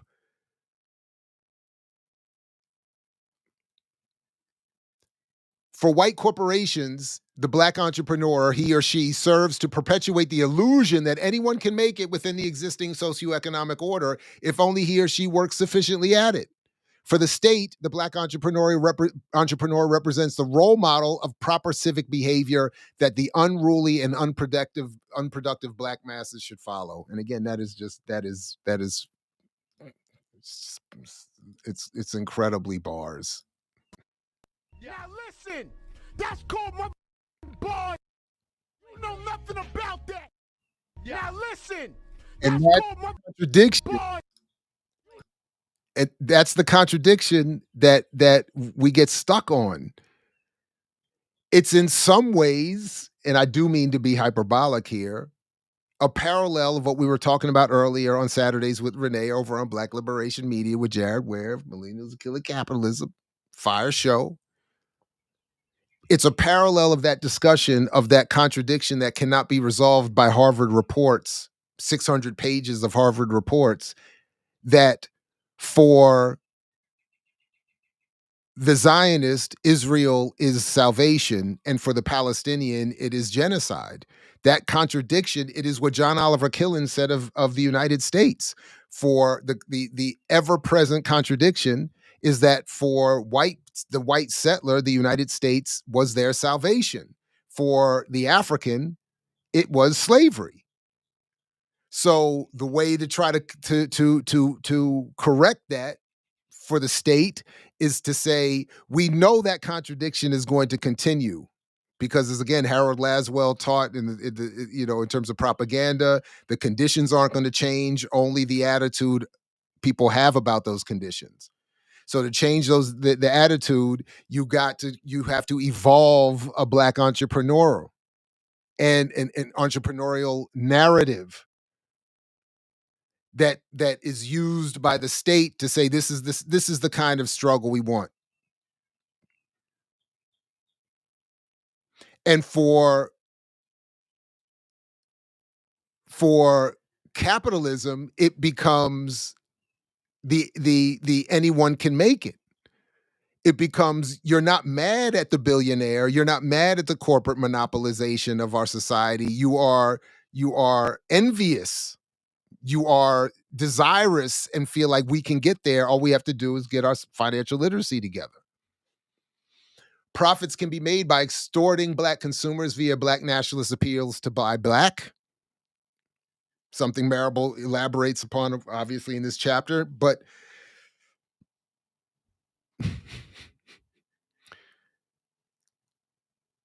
for the Black elite, hey, no, we're for the people. We're for the people. Buy Black. But it seems appropriate writing this monograph during the period of Reaganomics to begin with the historical evolution of the entrepreneur and the theory of Black capitalism. And again, Reagan, who, of course, died during my wedding, left us with this Reaganomics.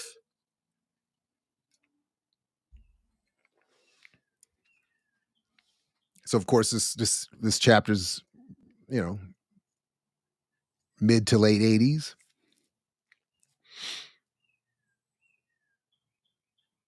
But Reagan was doing a lot of the same things, supporting Black business, small business.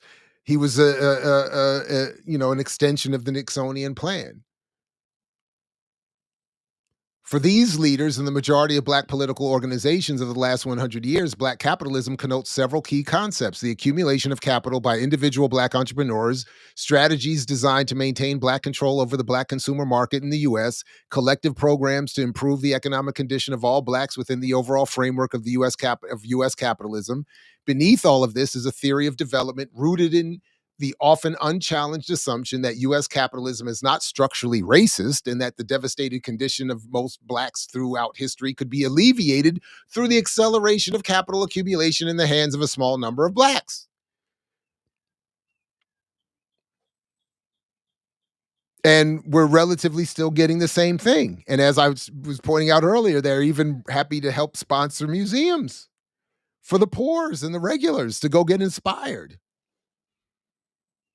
Black capitalism was a social myth, according to E. Franklin Frazier, perpetuated by individual Black entrepreneurial success stories and by the economic barriers established by the system of segregation.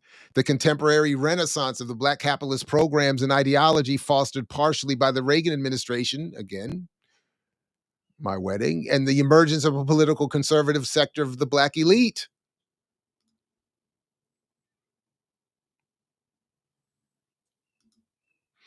The origins of Black capitalism are found in the development of a small but affluent propertied Black elite, which emerged before the Civil War.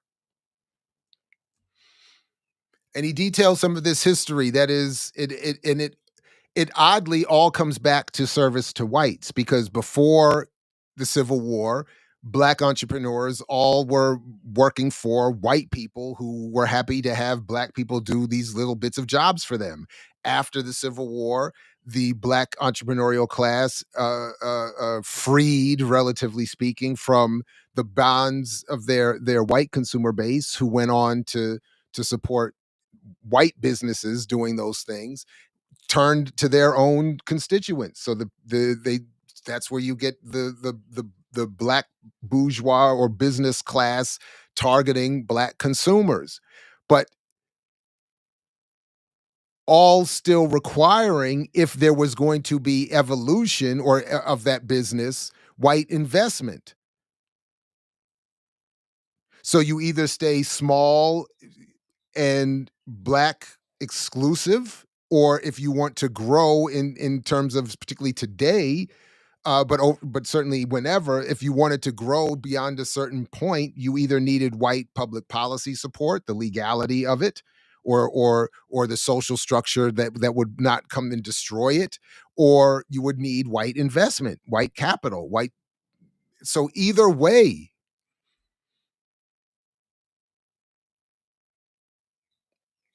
but it's all born out of the context. So as he points out here, this is that is Marable. This is largely the result of the reality that this is these are the only avenues for Black people to make any money. White racism is still the decisive factor. The older Black business elite, barbers, butlers, caterers, tailors, blacksmiths, carpenters, furniture makers, and other skilled artisans, had been dependent upon white patrons for much of, if not all, its business. With the expansion of racial segregation after 1890, many of these artisans disappeared. The new generation of Black entrepreneurs was a byproduct of racial segregation, developing goods and services for Black consumers, embracing Washington, Booker T's, rhetoric of self-help and racial upliftment. A conservative Black nationalist ideology was promoted aggressively by Black bankers, insurance agents, and small merchants, precisely because they depended upon the Negro community for their support, observed historian August Meyer. And again, it is exactly the language used today. An aggressive Black nationalist ideological rhetoric that says you have to buy Black, bank Black, circulate Black. But only whether conscious or not, the end result is only a benefit to this handful of a relatively comfortable Black elite. But the ideology and practice of Black capitalism was to become a national force. It required political organizations. So that's why you get the National Negro Business League from Booker T. Washington. That's why Du Bois initially supports it. He supports Black business. He supports cooperatives initially.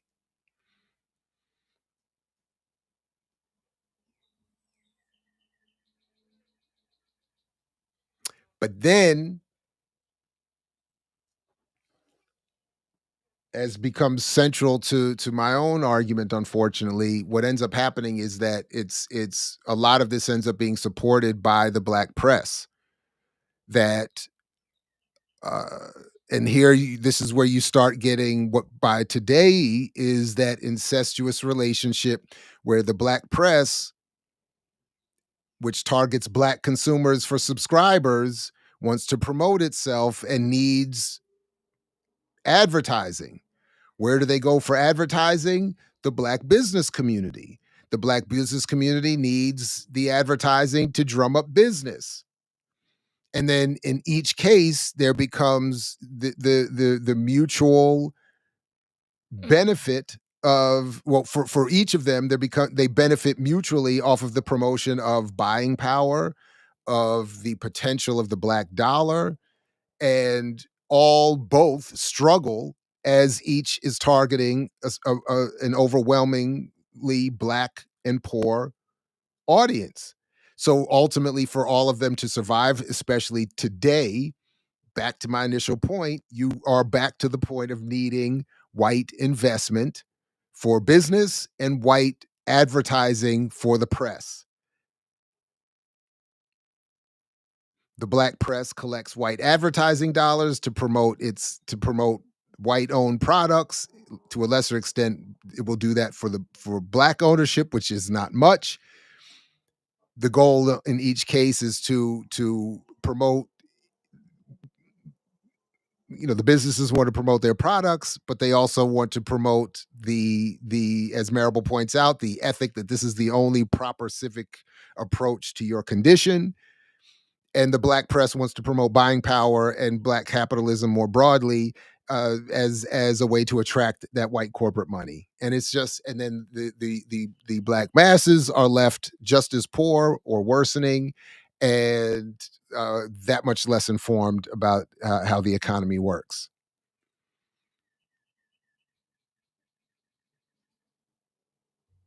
Talks a little bit about Garvey's involvement with a black capitalist solution and goal. Even Garvey's harshest critics within the NAACP, who did not dissent from the general economic. Even the point is, the NAACP agreed with Garvey on the basic thrust of his argument that there is this black wealth that can be redistributed and used to better the betterment of the community. They just, of course, disagreed on how to go about doing it. In the crisis, Du Bois admitted that the main lines of Garvey's plans were perfectly feasible. Although Du Bois considered himself an avowed socialist after 1904, and I appreciate that they even mentioned that, his militancy was compromised with his optimistic spirit of the age. The black entrepreneurial elite was basically a progressive, potentially powerful force in the battle against Jim Crow in Du Bois's view. It was not until the Great Depression and its aftermath that Du Bois grew pessimistic about the long-term possibility of a black capitalist solution to the Negro's plight. In October 1942 newspaper column, Du Bois lamented the black entrepreneurs as a group and had Du Bois lamented that black entrepreneurs as a group had absolutely no ethics or morality regarding their own people. What American Negro businessmen have got to remember, he argued, is that new economic morality is facing the world, and that emancipation from unfair private profit is going to be as great a crusade in the future as emancipation from Negro slavery was in the past. Wow.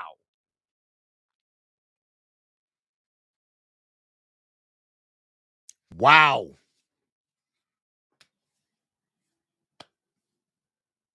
The black businessman is going to have to remember as well.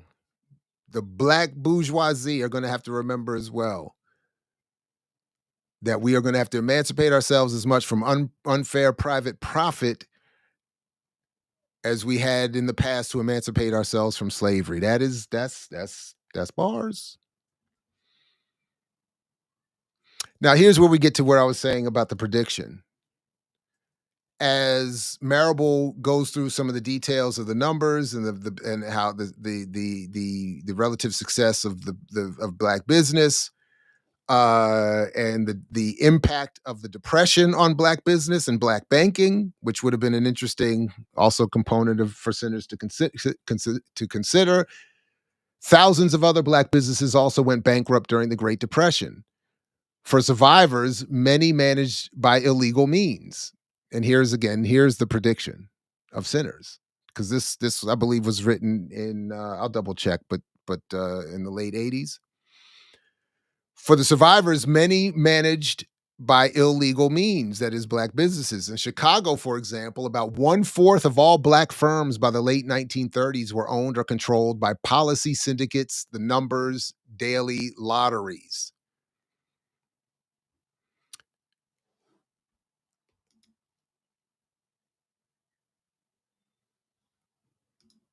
So obviously in the film, the boys are escaping Chicago, gangland activity, syndicates, policy syndicates, the numbers which the Italian mafia had encroached upon. But as Marable points out, this is all happening within the context of black capitalism having its own historical narrative evolution, but it being argued and being forced to be considered to be the only solution. Now, again, what Sinners does not do, as Marable does, is at least put some context in to include some of the discussion more broadly of the times and the context and other forms of struggle that were taking place. Even within the black capitalist narrative, you still had the famous triumvirate of Du Bois, Washington, and Garvey all approaching it somewhat differently. And then this is also interesting in terms of how we end up with the situation of who has ownership of businesses in what community. Initially, as black entrepreneurs traveled north, they discovered small Jewish, Irish, Italian, and Slavic business owners who did not often sell their establishments after their old ethnic neighborhoods had been racially transformed. So this is where you end up with the buy where you don't buy where you can't work campaigns, and where you have, as Abram Harris would point out, this whole movement to have a black sort of business class get itself hired and appointed to certain managerial positions within white businesses as sort of compensation. So, and where you end up, as Abram Harris would talking about the black nationalist approach to supporting black businesses in the face of these non-black businesses in their communities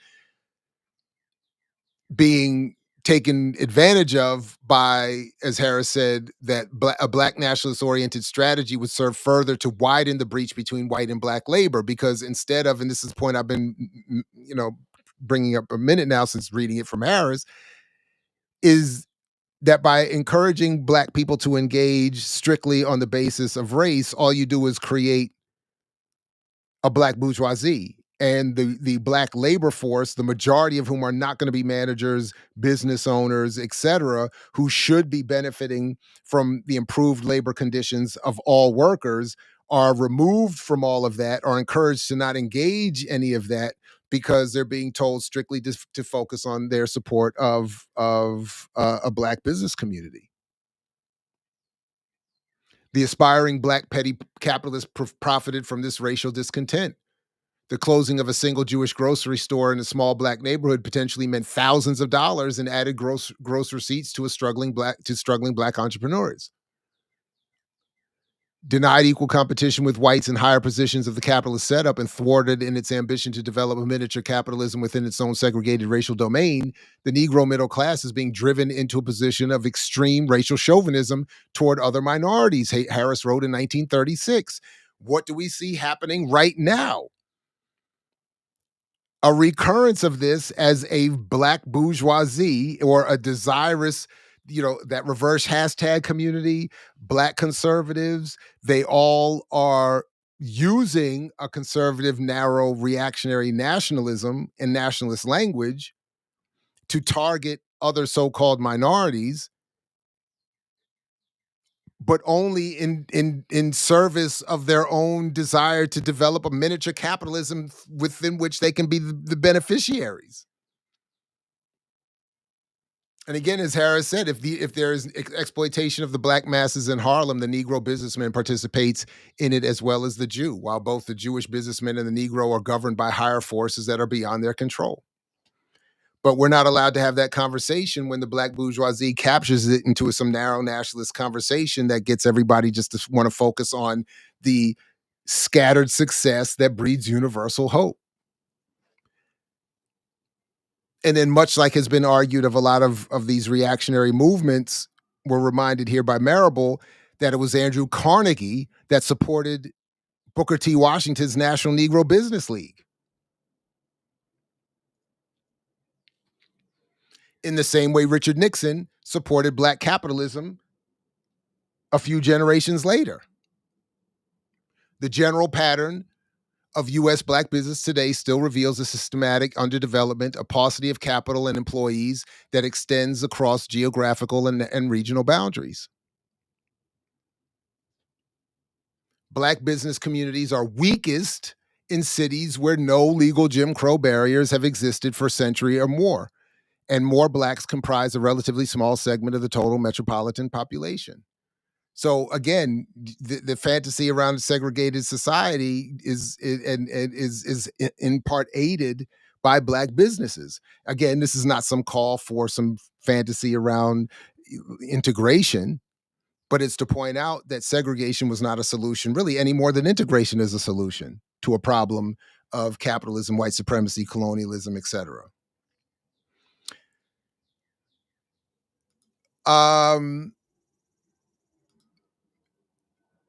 I do want to show, before we wrap, that when Marable talks about the condition of black businesses, where they are and are not, how much they generate, how many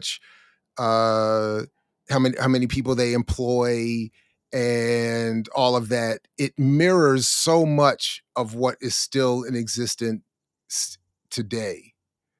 So just because it's starting to get a little late, I'll probably just come back to this.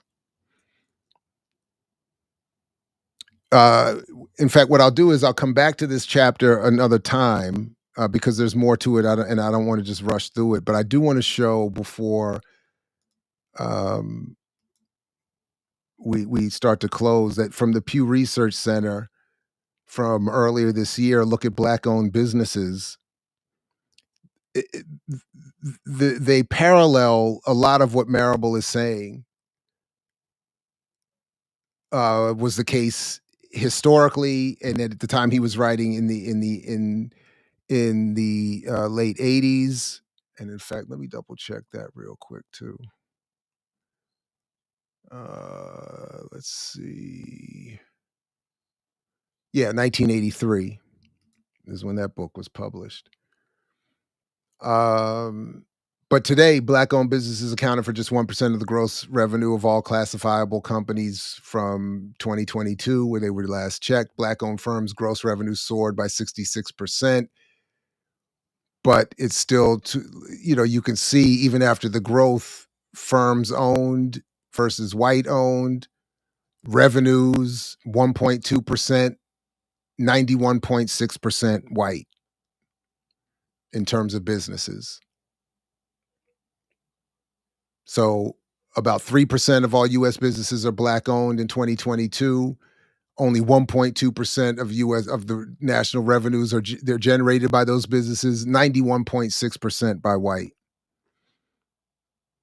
A lot of similar discussions in terms of who's targeted by these businesses.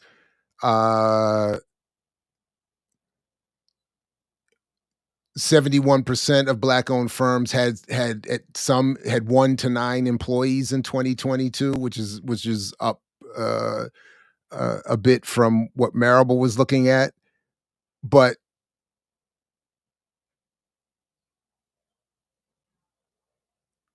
only 13% had paid employees at the same time during the year, but reported having none at the time the survey was conducted. So they're not even. I don't know.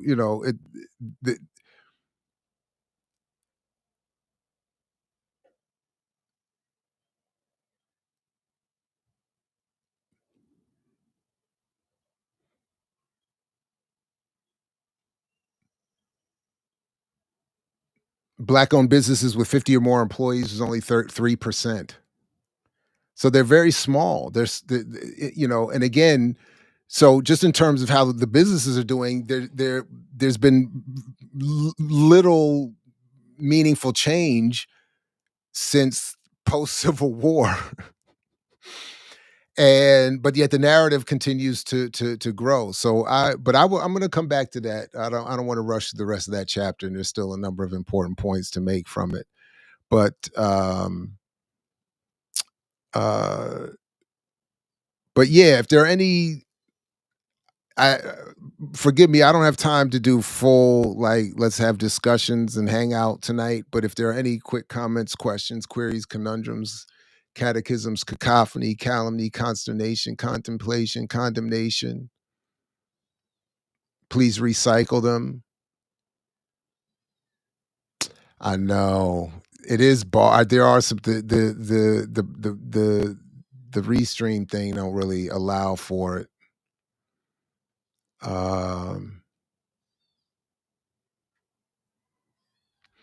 But no, Black folks aren't afraid of socialism by anything other than by what's been designed and imposed. And that's why, Nene, I'm saying I don't know if Marable wrote that book. I'm increasingly, I was increasingly suspicious. Russell Rickford assured that he did. I just don't understand. Now, from 1983 to 2010, 11, maybe there was just a political shift. It's possible. But either way, whether he wrote it or not, I think it's clear that there was a departure, there was a shift in his politics. So because this book is so much better, and the points that it's making about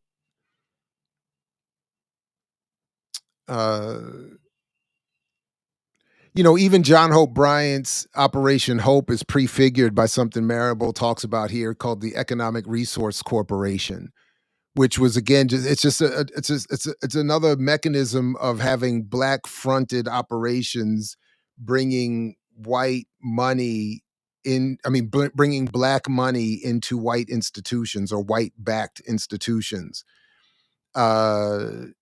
with this promise that this is what's going to help you become financially literate and better off. But again, those 2 points that Marable breaks down for the business community, the narrative is functional because it promotes the anyone can make it Horatio Alger mythology, which is essential to capitalism and corporate America. And then for the state, Black capitalism reinforces that this is the good civic approach. This is your civic duty to not do that irresponsible stuff of radical politics and militancy. No. Your civic duty to become free and equal in this country is to engage in Black capitalism. It has nothing to do with anything legitimately possible.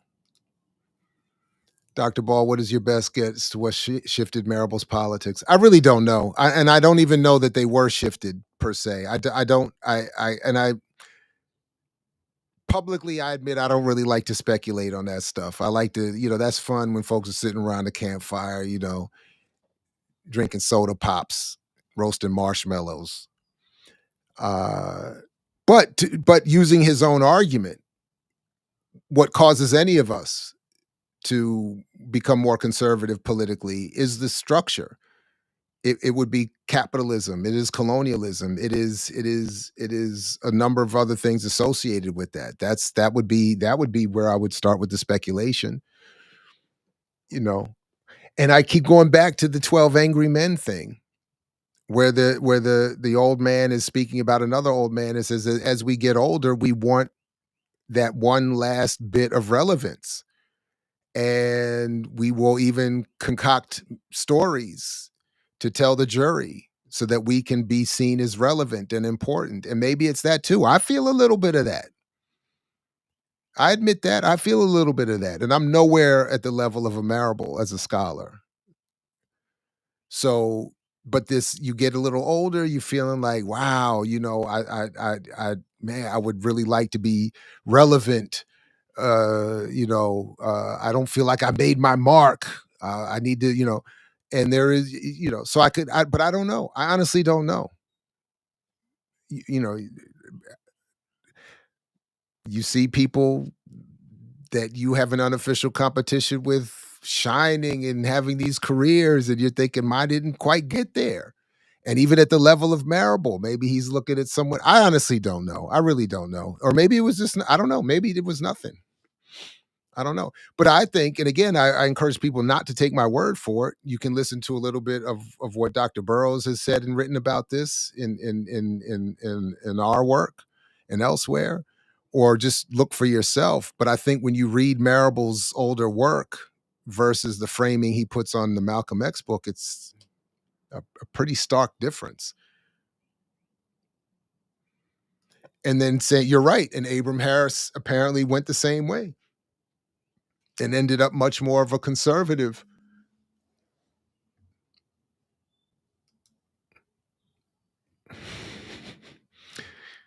Now, it's interesting because, as Professor Andrew Douglas pointed out in our recent Morehouse gathering, or in his work related to that gathering, well, the frame I'll put on it here is that what Douglas points out is that Du Bois, as he gets older and becomes more left politically, he's removed from academia entirely. And that's a really good point. That for all that people talk about Du Bois and whatever people have to say about him, the man produced enormous intellectual output and is considered by some who are honest the founder of American sociology.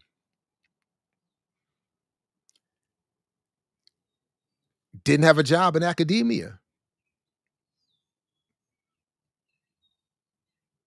And I would argue there's a parallel there. If you get older and more prolific and more radical, you're definitely you're not going to have the career you're going to have, I would think, if you got older, more prolific, and more conservative.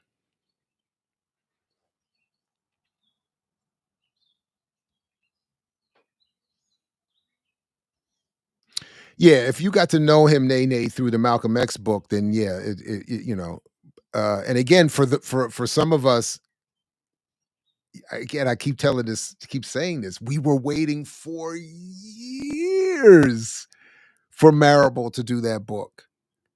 Because we were thinking, because of his track record, again, not everybody fully agreed with him and everything, and he wasn't as radical all the time as everybody. I'm not trying to say that, but I am saying that a lot of us, I think, were confident that if anybody was going to be able to get a access and do the thing with the missing chapters and add this, that, and the third, it would be Marable. But he got Finkelstein.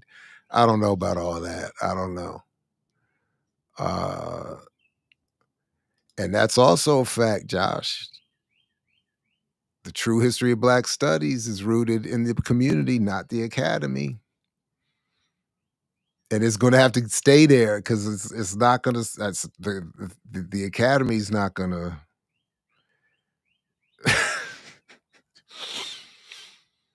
So, and yeah, and I mean, Black Reconstruction is a monstrous contribution from Du Bois, but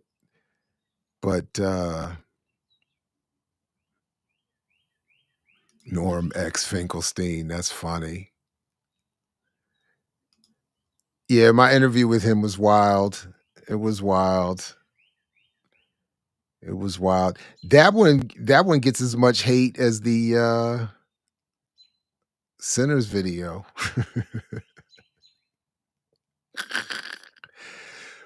But all right, good people, listen, please like, share, subscribe, support the platform however you like. We're gonna whatever happens next time, we're gonna make a part 2 for the rest of this Marable chapter. and some more, because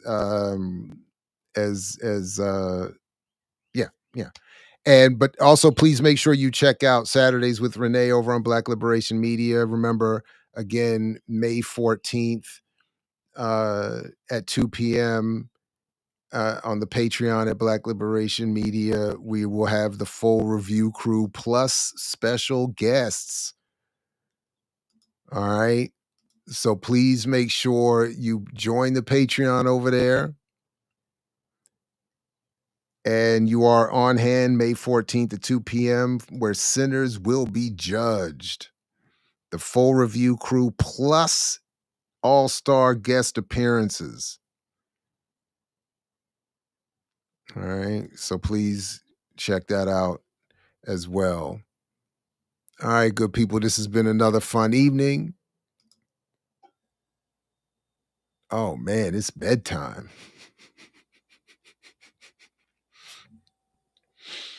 All right, everybody. Thank you very much once again. Peace only if you're willing to fight for it, like Fred Hampton used to say. And I will catch you next time right here at... And what do you sacrifice? Calm. Kindness, kinship. Love. I've given up all chance at inner peace. I made my mind a sunless space.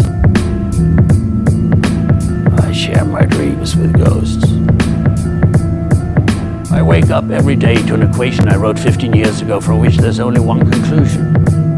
I'm damned for what I do.